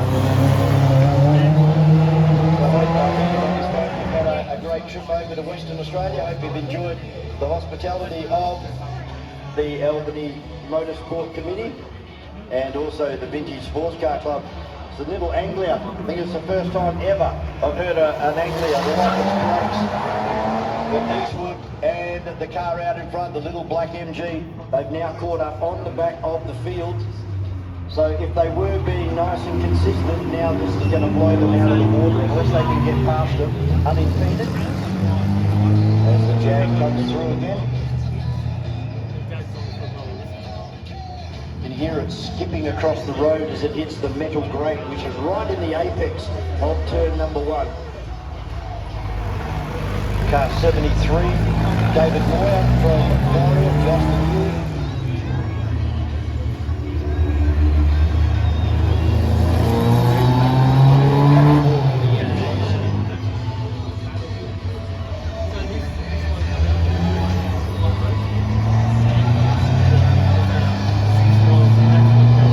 Lancia Lander, car from Victoria we were just talking about, just heading through turn number 2.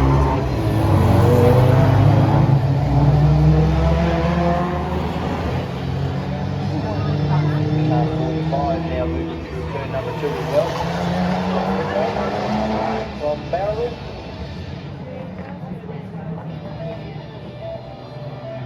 So that's our leaders on the road. 123 and Peter Eastwood in 1. And we will go back to the Jaguar in 3rd place on the road at the moment.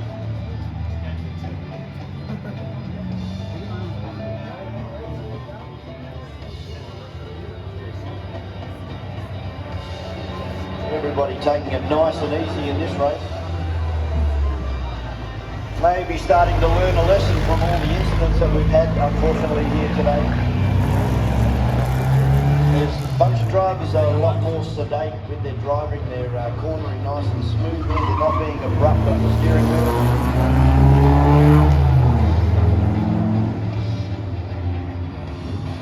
Lancia.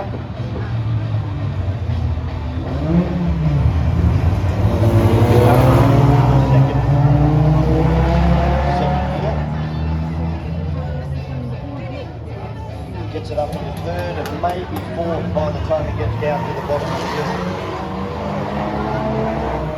Nice little battle happening right here. Car 97 and Peter Eastwood just getting past them.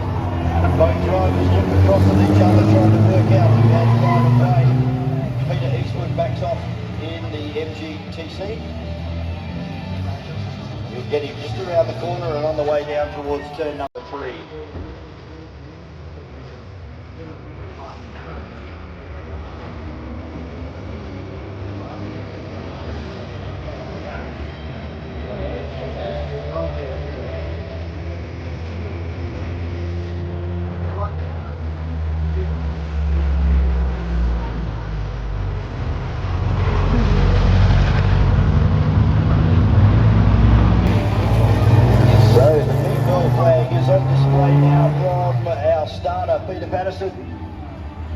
those people that are not familiar with that flag, one of the cars has a mechanical issue.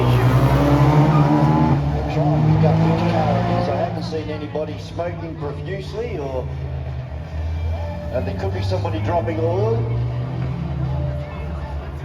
So there's no number. Normally there is a number attached underneath that meatball flag.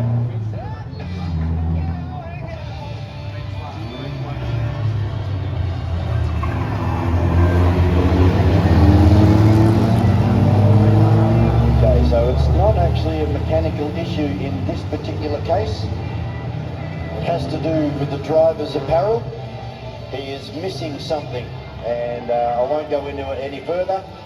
But yeah, it's not a mechanical issue with the car this time. As the little Anglia comes down now, the 105E. Having a good little run with 17 behind him, car number 68 and then 207. Really likes that inside line, likes to hug the curb, does car number 207. Doesn't want to let the car float out wide and get anywhere near those concrete walls. They do bite, and they have bitten a fair bit today at the Around the Houses Classic. Shouldn't be too much longer left in this one. Down amongst the people there. The Lancer Lander.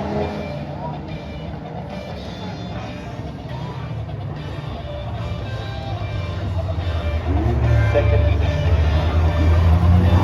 And Peter Eastwood sideways in the mid-corner in the little black MG, car number 1, and again he's sideways through turn number 2 as well. Really having a good time, car number 1 from Doubleview, the MG TC.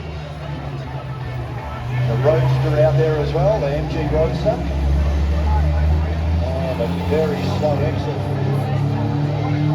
Driver having a look over his shoulder to see where the other 3 cars were. He's about ready to be swamped by 3 cars, including Bill Nubley. Car number 165, 68 coming through, 17 and 207 again. This time he allows the car to float right out, and super thin tyres on 207 as well.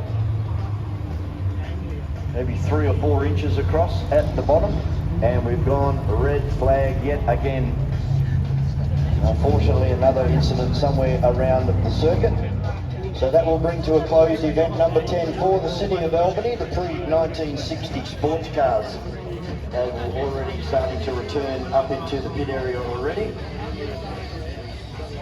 So we start the last round of racing. 5 more races to go, and these are the important ones. Event number 11, which will be next down on the circuit for South Coast Insurance Brokers. Post-1960 sports cars. We're going to take a short break while we retrieve a car or 2, and we will be back as soon as we can. They will now show the green flag to get this race back underway. So a little bit of confusion there, and unfortunately for Rowan Edwards, he's pulled off at the top of the circuit, so he will take no part in this 1960 sports cars. Definitely on display this time through, and it'll be Howard Hearing, the former Formula 2 and Formula 3 Cooper Climax factory driver in European open wheelers. Now it's great to have Howard back behind the wheel, as we said all day. A very hard worker, loves his motorsport, has had a fantastic career over here. Came over to Australia many years ago, and I had the great privilege of racing go-karts against Howard at Wanneroo and basically all around WA. And now to see him back behind the wheel of a proper race car, it's awesome to see. He is the Vice President of the Albany Go-Kart Club, has been president for many years. So a very hard-working guy that loves his motorsport, and hopefully he'll continue it for many more years to come. Howard Hearing in the yellow BMW 46.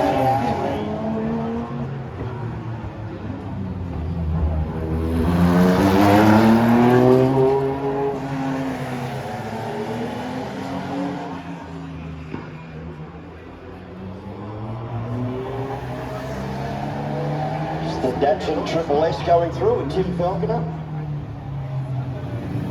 2.4 litre 6-cylinder. And one of the cars that you don't see on the road much anymore, there's not that many of them around. Certainly motorsport in Western Australia for sure. That's a Triumph, this will be the V8 Triumph, car number 14.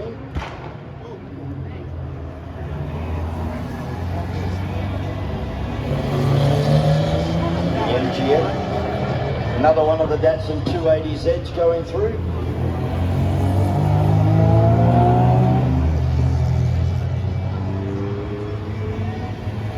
Comes Michael Broughton. The 65 Porsche, the SC Coupe. They're very small, it's only a 1.1720 engine capacity on the replica, or if it's not a replica, it is the real deal, the Porsche 356. One of Porsche's very early models.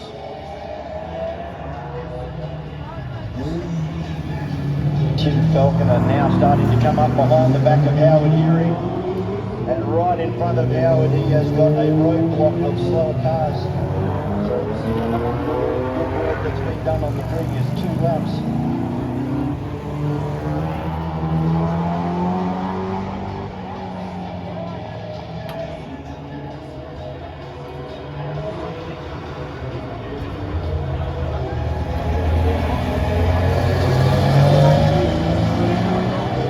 David Tweddle still running out there today in the Westfield. It's another one of the kit cars that you can purchase and put together at the Vintage Sports Car Club up there at Brabham, the northeast suburbs of Perth. They get together quite frequently and they work on each other's cars.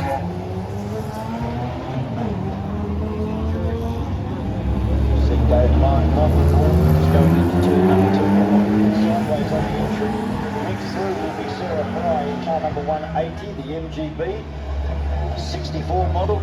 Now Howard Erie is looking for a way through, and again he's roadblocked right up against the concrete wall on the entry into turn 2. And that would be Tim Falconer now moving up to second place on the road. 4 Porsches in a row, a 924, a 911, a 911 and a 911 Carrera.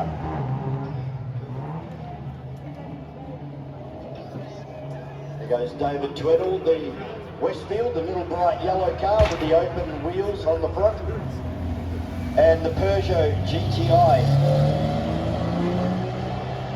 Still making good ground out there as well. Mark Jones, car number 84, the GTI Peugeot. A little 2-litre engine. Michael Broughton entry into turn number 1. Number 2 as well. So that little Porsche 65 is handling very, very well. But here's how takes the E36, keeps it nice and straight on the entry and the exit of the corner. Oh, a bit of a brake lock up there for Tim Falconer in the Datsun Triple S as he tries to hunt down Howard Erie in the BMW E36. Our Porsches, they are stuck. They have been able to get past Ron Fabry at the 924 at the back of the field here. Unfortunately not able to get past at the moment. Now we should be able to open up the throttles, drive around the outside before he gets down to turn number 3. Another little roadblock with the Westfield and the Elise. So they all start to be happening to jump into little groups now. You know that you're running fairly consistently if you're not getting in front of those cars in front, or you're not having a car from behind jump in front of you, slow you down. And Howard's been able to drive away this time by about 3 car lengths over Tim Falconer.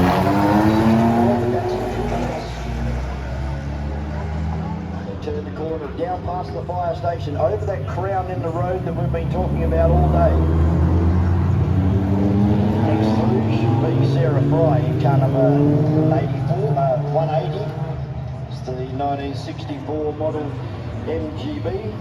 It's still our Porsches. They've still got a Mini to negotiate. It'll be Sarah Fry. Unfortunately for car number 5, he was running with those 3 911s and has really dropped back now. He's got 3 or 4 cars he needs to negotiate to get back onto the underneath the whale tail of the Porsche Carrera. Right, Porsche Carrera. John Wilding driving the Porsche Carrera, car number 840.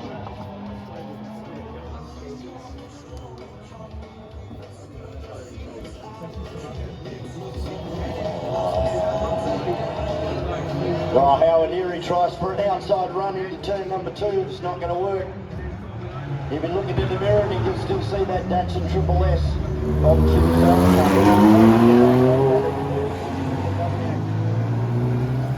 So the E36 should have it over the Datsun in a straight line, which will give him an advantage up towards Aberdeen Street and up towards the top of Aberdeen Street.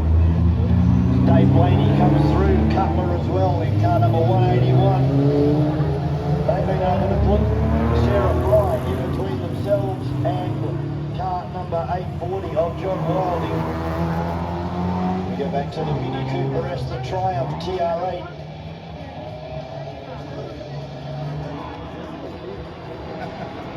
So checkered flag comes out on this one. We've actually made it through an event without an incident. Event number 11 for the South Coast Insurance Brokers. That was the post-1960 sports cars.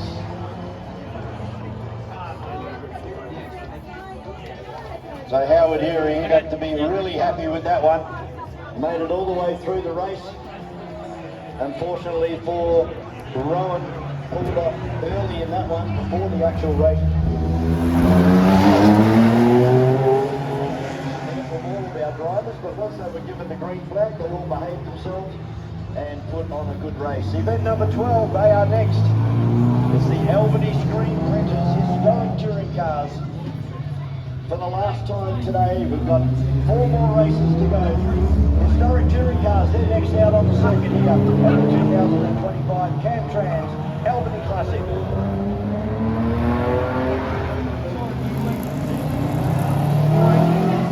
For car number 81, the local Mark Abbott. But it's all Blake Watson. I can hear the little mini screaming as he heads up towards the top end of town. Coming through the final corner any second now. And here he is driving away from the lead.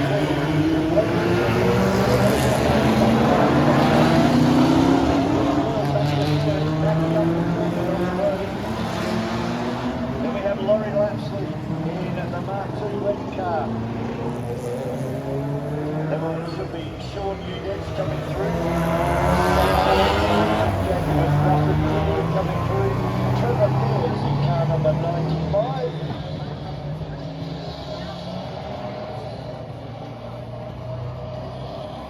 Good to see Trevor making the trip down this weekend as well in his little Mini. So Terry van der Wingard right down towards the back of the pack, which is unusual for that little Datsun 1600. He's normally towards the front of the field. Looks like we've lost a fair few cars out in front.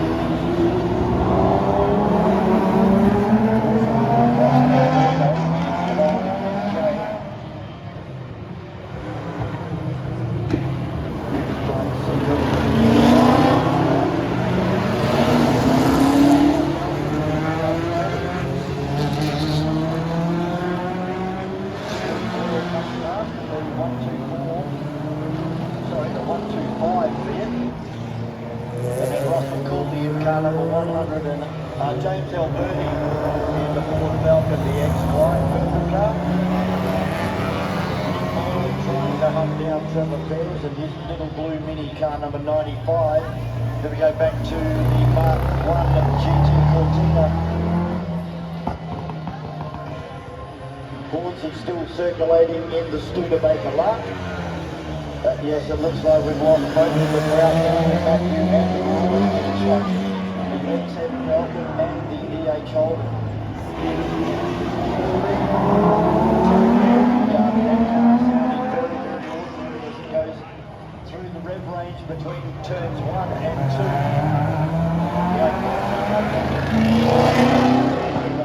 150-metre lead over Scott Mackey on the road. They go back to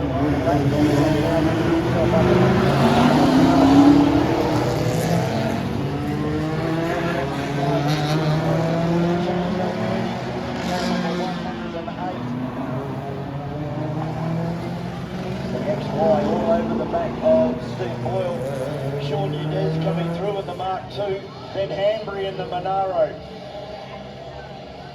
Another one of our Jaguar Mark IIs, the Calaveran Moylan Grain Silos Ford Galaxy of Nick Moylan. The beautiful sound of that simulator mark used by the West Australian Police Force back in the mid-60s. And a fleet of little minis coming through at the moment. 5 of them in a row, including our leader on the road, who is Blake Watson. Outside pass on the last of the mini, pulled back in. So now Scott Mackey and Laurie Ratchley coming up on the back of the back. Coming through.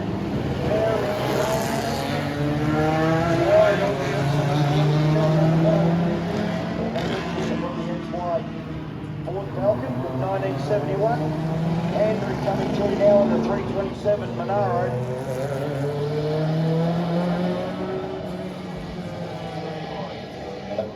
Bit of a hold up here for Trevor Fairs as he tries to make his way through past the Jaguar, and then he's got to deal with the Galaxy 500, the 7-litre, 427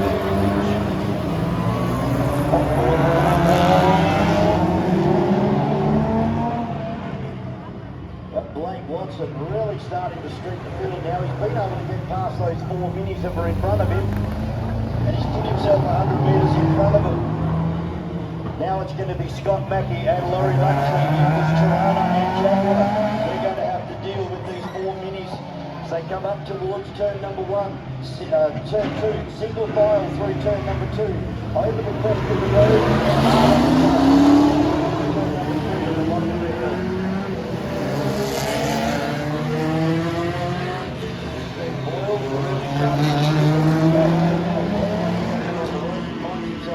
Just in the top 10 at the moment as Hanbury and Moylan go through. Udets comes through with a lower front end wheel shake on the Udets Cortina. He'll be feeling that not only through the second wheel but also through the front wheel as well. William Robb, another one of the 60s Ford Falcons, as he tries to get in front of the Cortinas. See a return of the Cortinas this year.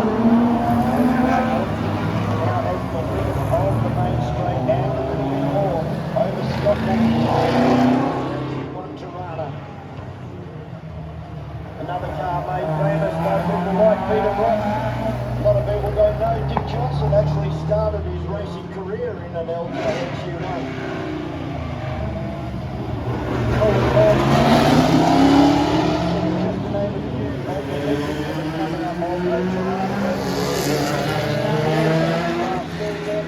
Coming now into that 1600.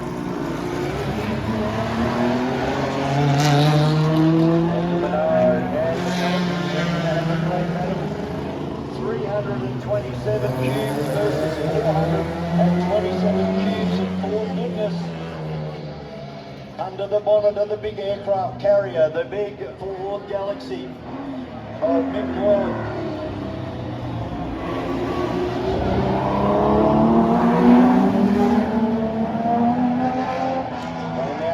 Again looking for an outside pass on Sean Udets is not going to happen. A single line through turn number 2.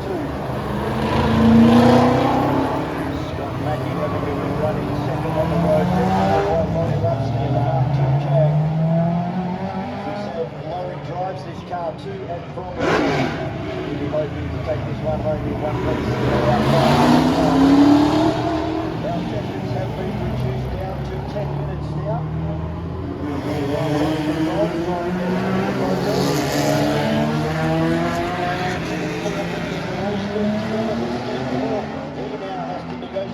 4 minis. And checkered flag falls on this one for the Albany touring cars. And we wish all of our drivers competing next weekend in the Repco VA Supercars the best of luck, stay safe, look after each other out there on the circuit. And a good show for the West Australian Touring Car Club.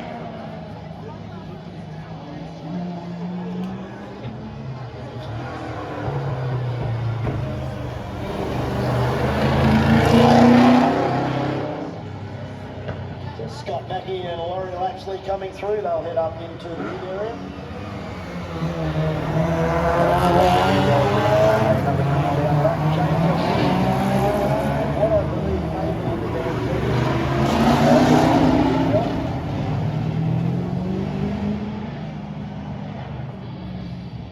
And then a big gaggle of 4 cylinders coming through. Lots of minis, the Fiat 125 with Steve Boyle.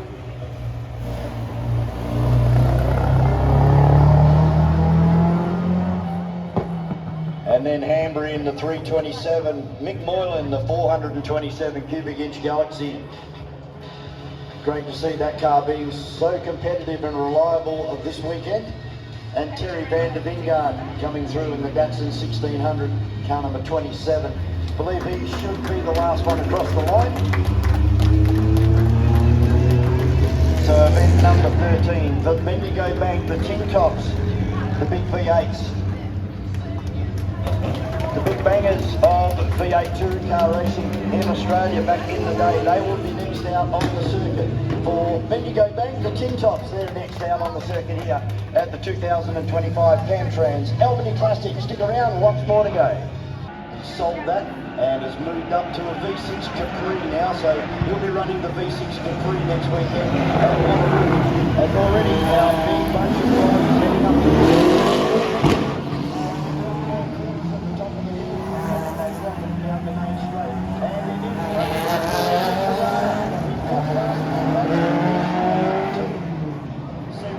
sideways action again.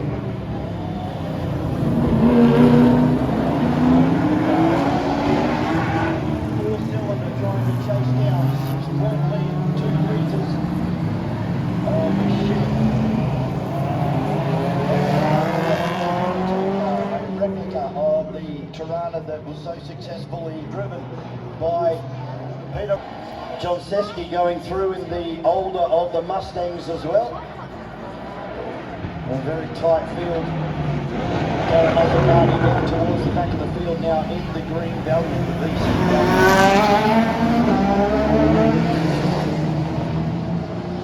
Waiting for them to appear and already. And it's back in front of the Tirana. So these guys are just toing and throwing the lead.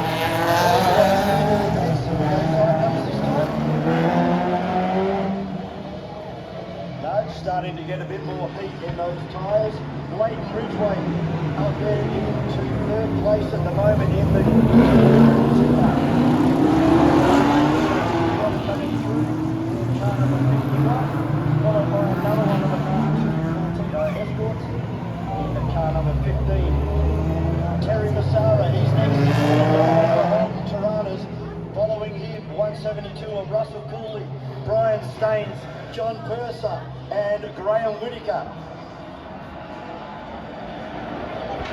These guys not being able to separate from each other, nominating very, very close.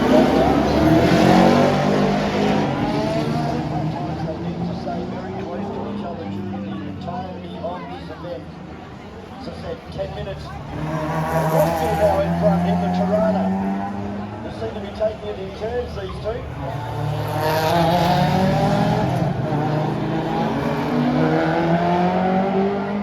That screaming Cortina, the TF model, 1979 Ford Cortina, the 6-cylinder cross-flow. A very quick road car back in the day were the Cortinas. The 6-cylinder 2-litre and the 2-litre as well. It wasn't a Cortina and left a mark on your driveway. As Terry Massara now comes down. Russell Cooley behind him, Brian Staines, John Purser, Jinko Monsevsky and Graham Whittaker. Paul Bartlett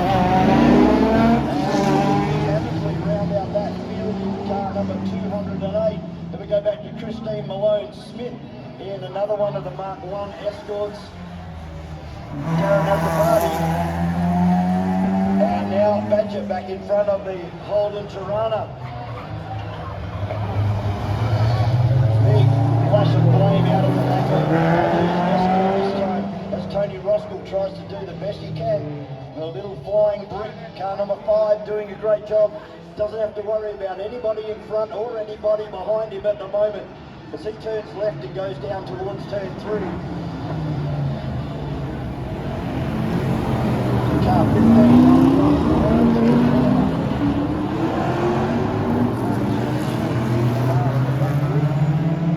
Got a big cut back now to Terry Masara and Sainz.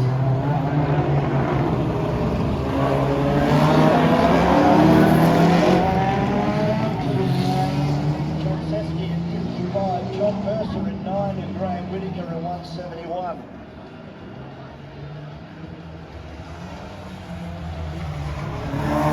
And our leaders have cleared the back of the group. And unfortunately for Tony Roskell, he's going to be the first one to get past on the way down towards turn number 3 before they have to go single file back through the chicane. And then of course they can stretch their legs up Aberdeen Street at a good 160 kilometres an hour. So the Escorts having a good little battle with Jamie Scott doing the business. Wait and see who's going to come around the corner in the white this time. That was Roskell in the Tirana, I believe, going up the hill. So they're really starting to get through the back markers here. Masara and Dave.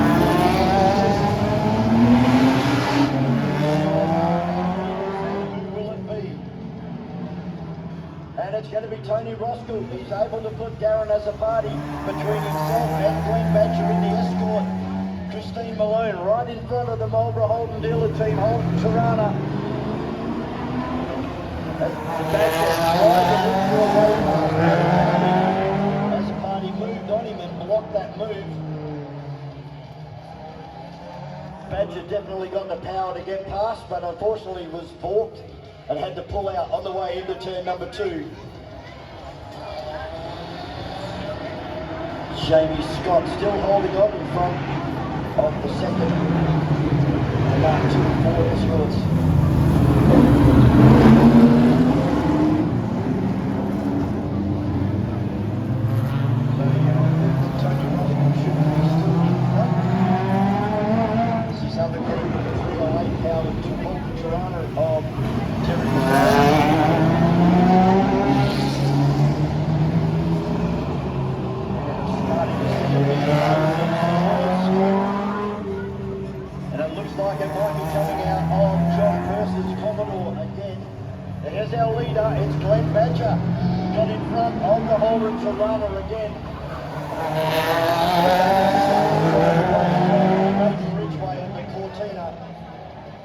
Christine Malone will see Leighton in the rear vision mirror. She'll move over and allow that Cortina to blow down the outside.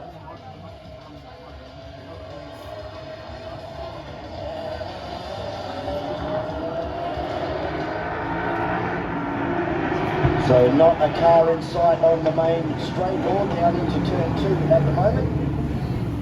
But it won't be very long Tirana or Glenn Badger. Who will it be coming around the corner? It's Masara first from John Crosby.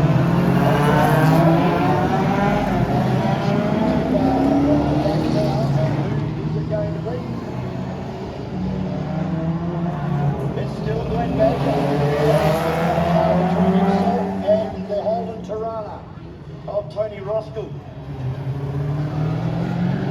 So now is the time that Glenn has to try and get away.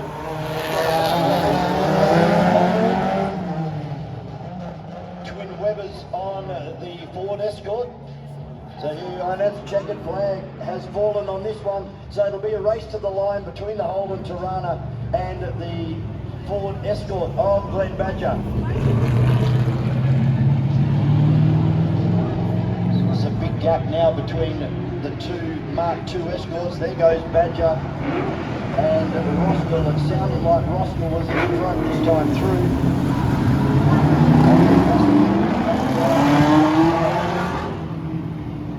Really backed it down towards the back end of that race. This morning,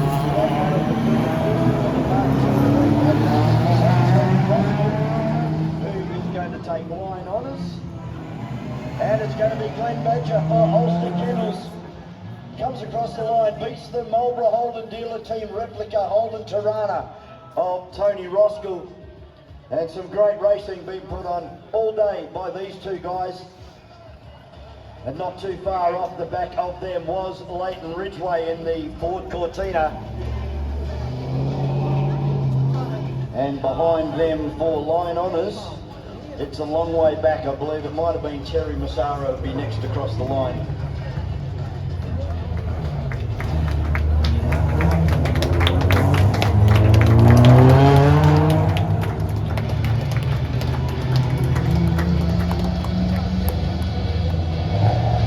So event 14 should be next for race cars and invited cars. I can see them already on the dummy grid.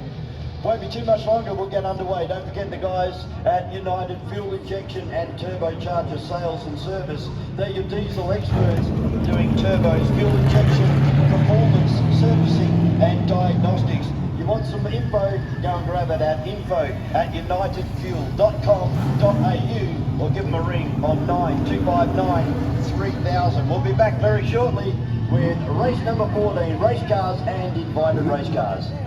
Now would be a really good time as you'll see these cars come flying up there at well over 160 kilometres an hour. And it's the two rotaries out in front.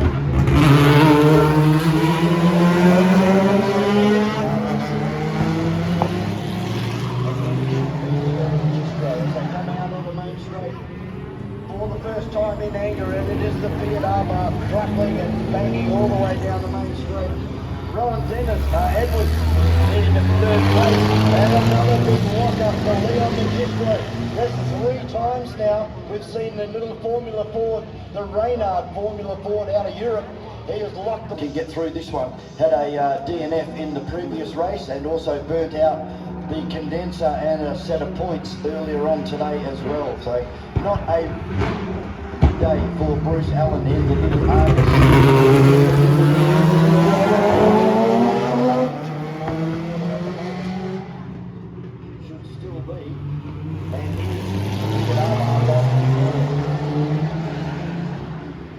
Last year's champion up at Mount Clarence on the Saturday for the hill climb.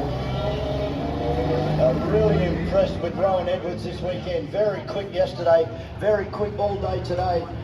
And he's hanging right on the back of 2 very, very fast cars. Look at James Gaddy all over the back of Leon Magistro in the Formula Ford. That has been able to get clear now, and he has a good run. He's sitting in about 5th place on the road as they head down towards turn number 3. More of the older cars coming through now for the Hudson Terraplane, I believe. No? Yes, it is, the Hudson Terraplane. Car number 5 and 37, the Dodge Brax. It's not going to be very much longer in these rotaries are getting all over the place. The final corner at the moment should still be the Go Gear Racing Services. No, it's not. It's Craig Saywell. And Rowan Edwards has been able to put himself between Saywell and Dick Ward. So uncharacteristic mistake last time through. As Leon Magistro comes down into the first corner. Still got James Gaddy all over the back of him in the 1936 model car. Gaddy looking for a way through, but he has to go through turn 2 single file. Now he can have a shot at the Formula Ford.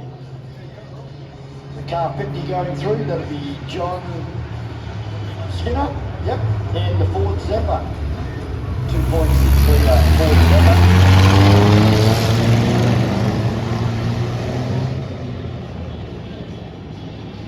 Up on our rotaries, there they go now, past the Aberdeen and Grey Street intersection.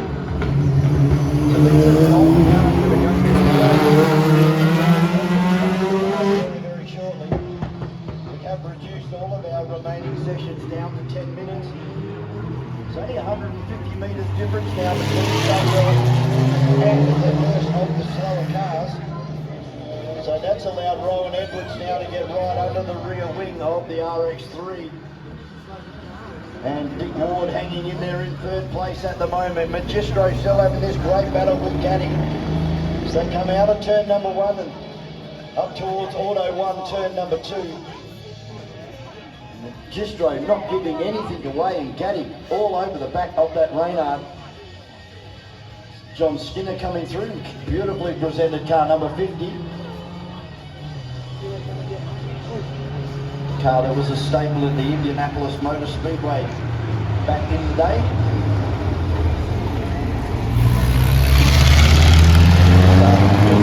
The sounds of rotaries at full bore up and down top of the hill. And here's the slower cars, so where are the rotaries? So here they are, they're all in the same line now. So Craig Saywell has now got 3 cars to negotiate. He's got 1 car or 2 cars between himself and Rowan Edwards, who's dropped back a bit. And Dick Ward unable to get past the Dodge Special. So he'll have to wait for his opportunity now as they go down towards turn number 3. Gaddy starting to fall off the back now of Leon Magistro in the Formula Ford. He's pulled 2 car lengths on him in that last race. John Skinner will be next out onto the main straight. Car number 50 in the Zephyr. 2.6 litre 6-cylinder. So not a car in sight down here at the commentary position in turn number 1. But we can hear them thundering up Aberdeen Street, so the rotary should have made its feet of those old cars from the 1930s. Out onto the main straight should be Craig Saywell, and coming across the line, towards Auto 1 pedestrian flyover, and look at the gap now that he's got between himself and Rowan Edwards. Now Dick Ward caught up behind the Hudson Terraplane. 1937 model Hudson Terraplane. Magistro in all types of trouble now. Caddy coming through in the 1936 model, and as well as had to back out of that as well. So it's single file, and it can catch you out sometimes, particularly when you got your head down and you're in the game. But that's part of the rules of regularity racing, is to make it safer for everybody.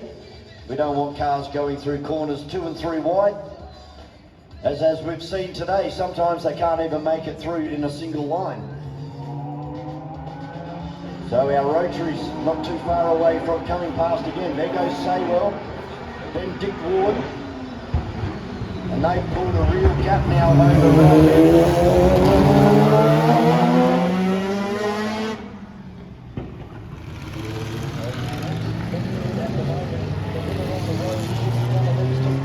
Craig Saywell with the RX3.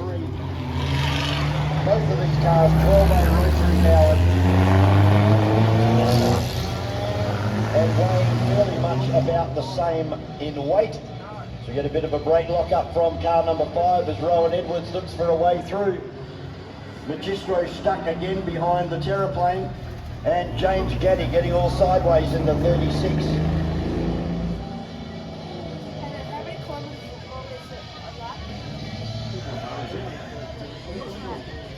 John Skinner coming down now in the Ford Zephyr, having a pretty lonely race. Nobody in front, nobody behind to have to worry about at the moment. Time counting down on this one, not far to go. This is event number 14.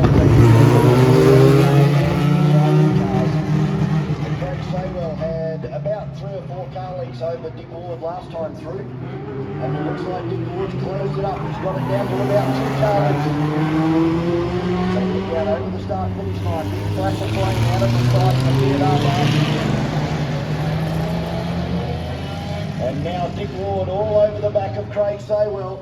They've really left Rowan Edwards behind. Unfortunately, got caught up in some of that slower traffic. On the next one through in the Reynard. And there's James Gaddy in the Dodge Special. The Hudson Terraplane, car number 7. He would have been lapped. That's Richard Baird in the 37 Hudson Terraplane. Not sure on that little car number 17 just coming through now. 37 and John Skinner in the Zephyr.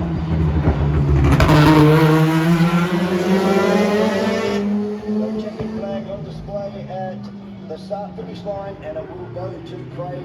Oh no, it won't. It'll go to Dick Ward. He's been able to get over the top of the RX3 in the final closing stages of that event. So well done to Dick Ward. Takes out event number 14 off the road anyway.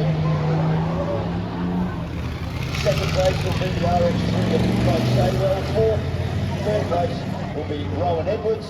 And in 4th place, Leon Magistro coming through in the Reynard. James Gaddy finishing off in car number 36 as well. So very exciting race in event number 14 for our race cars and invited cars.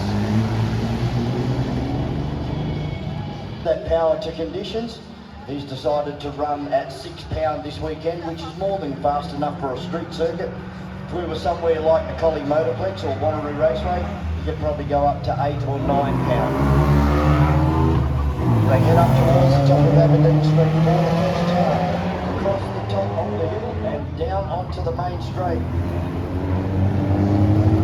And it looks like Eastwood has lost the lead on the road. Should be 123, yes it is, of Andrew Taplin. Supercharged little MG.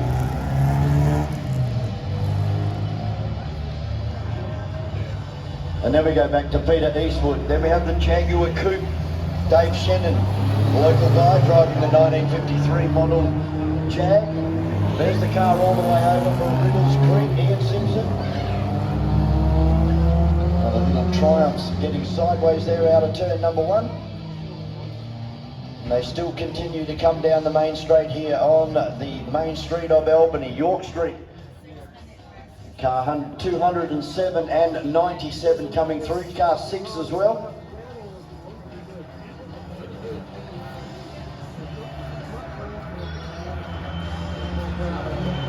The car 6 of Luke Eastwood.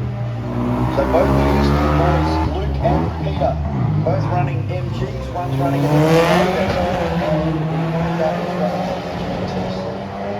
as well. A very quick car, car number 1, worth keeping an eye on. He's running in about 2nd position at the moment as Andrew Taplin comes down into turn number 1. Then we have Peter Eastwood.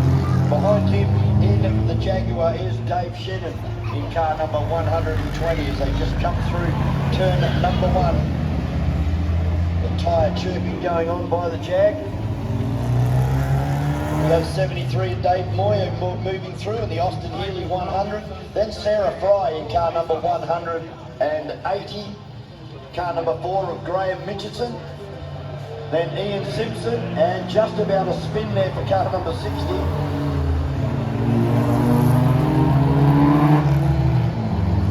She tries to hang on to the curb on the driver's right. You see the predominant line as you let the car flow and let it go out towards the concrete wall. Car number 207 coming through with the P-plater driver on probation. Nice and clean and get signed off on this one. Have to complete 3 race meetings without being in trouble. And then you get off your P-plates, throw them away. Get to start wherever you qualify then. It was as a P-plater, you'll start off the rear of the field.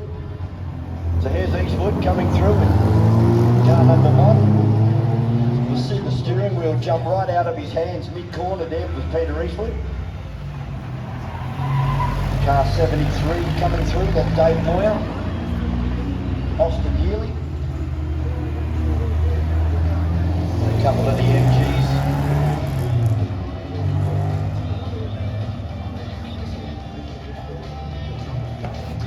Another bit of a brake lock-up for car number 68. He was the car that went sideways last time through. That's James Morgan from Applecross. The the MGB Roadster.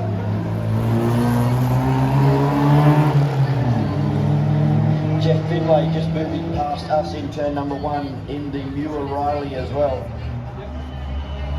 Interesting to see some of the sizes of the steering wheels on these cars. You've got the more modern and the tiny steering wheel fits just about in the palm of your hand. And then you have a look at some of these older cars and they're like bus wheels. No power steering on a lot of these cars, and as I said, no power assisted brakes on a lot of the cars either. So if you want to stop in a hurry, you've got to apply a lot more pressure. As Peter Eastwood gets balked on the way down into turn number 2 now, he's stuck behind 2 cars. 73 moving away now, that's Dave Moyer in the Austin Healey. Got a good gap between himself and Sarah Fry coming through in car number 180. Closely followed by car number 4 of Graham Mitchelson in the MGB. They're having a good battle on the road. Car number 68 again, starting to get it sideways again. That's James Morgan. Downshifting to Riley is Ian Simpson. Up into 3rd gear. Holding 3rd gear through turn 2, and he does. And this could be a failure here. Well, one of the cars didn't grab the number, but that won't be a problem. There'll be no yellow flag required on this one at the moment. Our probationary driver, car number 6, that's Luke Eastwood. 1.8 litre car, MG. So again, they're going to go side by side into turn number 2. That is not allowed. That'll be a close one for the officials. Peter Eastwood trying to go up the inside of the car that was out in front on the road, and that would have been Andrew Taplin in car number 123. So have to keep an eye next time through and see whether that battle has been resolved up Aberdeen Street. Really getting it sideways, lots of opposite lock on car number 68. As the Lambda. Oh, a big downshift for the Lambda. You'll also notice if you have a look in the cockpit, a lot of these guys don't run seat belts either. It was thought years ago that it's safer to get thrown out of the car rather than stay with it. Some of the cars are running the seat belts, but there are quite a few of them out there that don't. So it's a bit like driving a bus over a corrugated road. You get bounced around on the seat, so you're trying to hang on to that steering wheel just to stay inside the vehicle.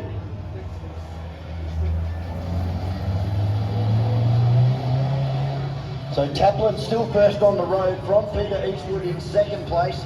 3rd on the road is the Jaguar Coupe that's just gone past us. And that was a better exit for car number 73 this time. The checkered flag is being shown to our leaders as they cross the line. So that'll be Sarah Fry coming across in car number 180. She's the first to bring the checkered flag. And car number 4. It's Graham Mitchelson. Then we have the Ford Anglia, little 1.5 litre product out of England. And then the Riley coming through all the way from Victoria this weekend.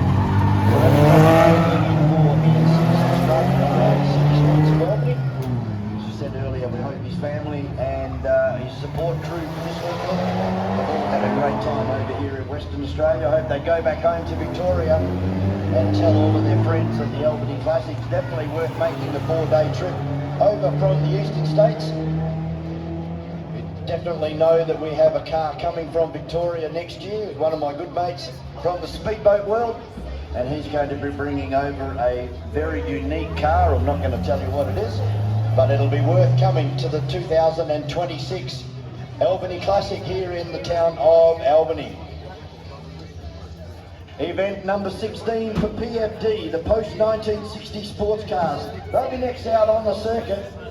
No incidents in this one, and I haven't heard on the radio if there are any pickups to be done, so we should get going fairly quickly. Event 16 for PFD, post 1960 sports cars, they're next.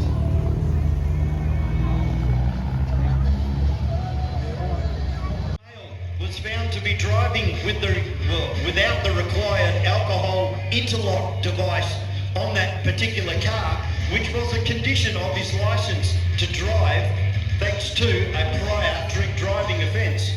He was charged with no authority to drive and failing to give way. The vehicle was immediately impounded.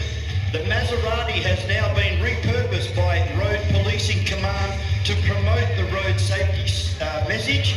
It's been fitted with emergency lights, wrapped in the WA Police Force livery, and features the slogan, "This is what happens when we put our foot down."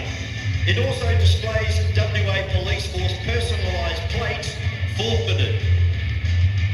Proceeds from the future auction of this Maserati will go to the Road Trauma Trust account. The Maserati, the price range, cop this one, it starts at around about $191,000 and can reach up to $392,000. The exact price will depend on factors like the engine, the transmission, and specific features of that particular Maserati. It's easy, just follow the rules. Be courteous to your other road users. Make sure your car is roadworthy and safe for you and your family. Take your time. It's better to get there late than not at all. Don't drink and drive because the risk is never worth it. Out there in a 1981 Datsun Triple X, and that was a very quick car yesterday as well. It's brown, and it's one of the 280Zs that we see here today. We were talking about the 280s and the 260s, the 240s. Then they moved up to the 300Z, and now they got the 350 and the 370Z. And racing up at Wanneroo in one of our sports sedan categories, we have a Nissan 600Z, which is, they've taken out the Nissan motor, the 3-litre 6-cylinder, and they've replaced it with a high-performance 6-litre engine that you would find in a Holden Commodore, and thrown some cams and some lightweight cranks at it. It's a very quick car. And speaking of quick cars, there's Rowan Edwards, car number 62, the GSM Dart. It's only a 1500cc engine, but a very, very quick little lightweight car. Very nimble through the tighter corners here at the Albany circuit. Main straight to take the start as our Eyerite signs Isuzu safety car for this weekend. And this is some of the example of the work that Eyerite signs do down here in Albany. Last year we had a Kia Stinger. This year we've run a Isuzu as our safety cars. And Blake Watson, who should be first around the corner, and yes he is. The provider of Eyerite signs coming down the hill for the first time in this little bright pink Mini. Closely followed by Mark Abbott in car number 81. Then we have Scott Mackey in the LJ XU1 Tirana, a 124 Jaguar Mark II. There's two of them. Terry van der Vineyard is also out there, moving around in the Datsun 1600. You can hear the cars making their way up towards the top of Aberdeen Street. Our Eyerite signs safety car will be next, visible coming down the main straight. And we'll get into it. Event number 3 for the Albany Forklifts and Industries. These are the T-tops.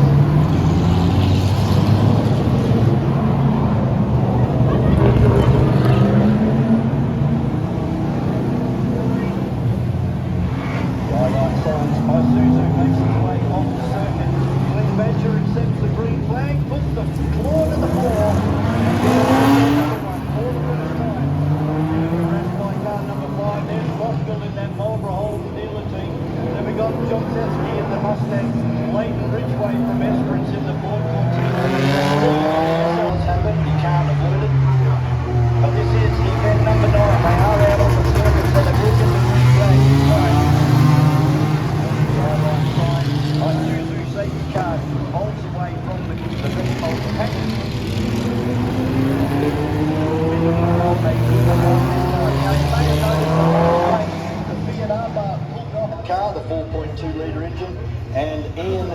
Jason from Riddles Creek in Victoria, driving the Lander that was built by Lancia back in 1927 with a 2.5 litre engine on board. That one is our Eyerite sign safety car, heads down the main straight, and we'll be trying to get away from this big pack of pre-1960 sports cars. One more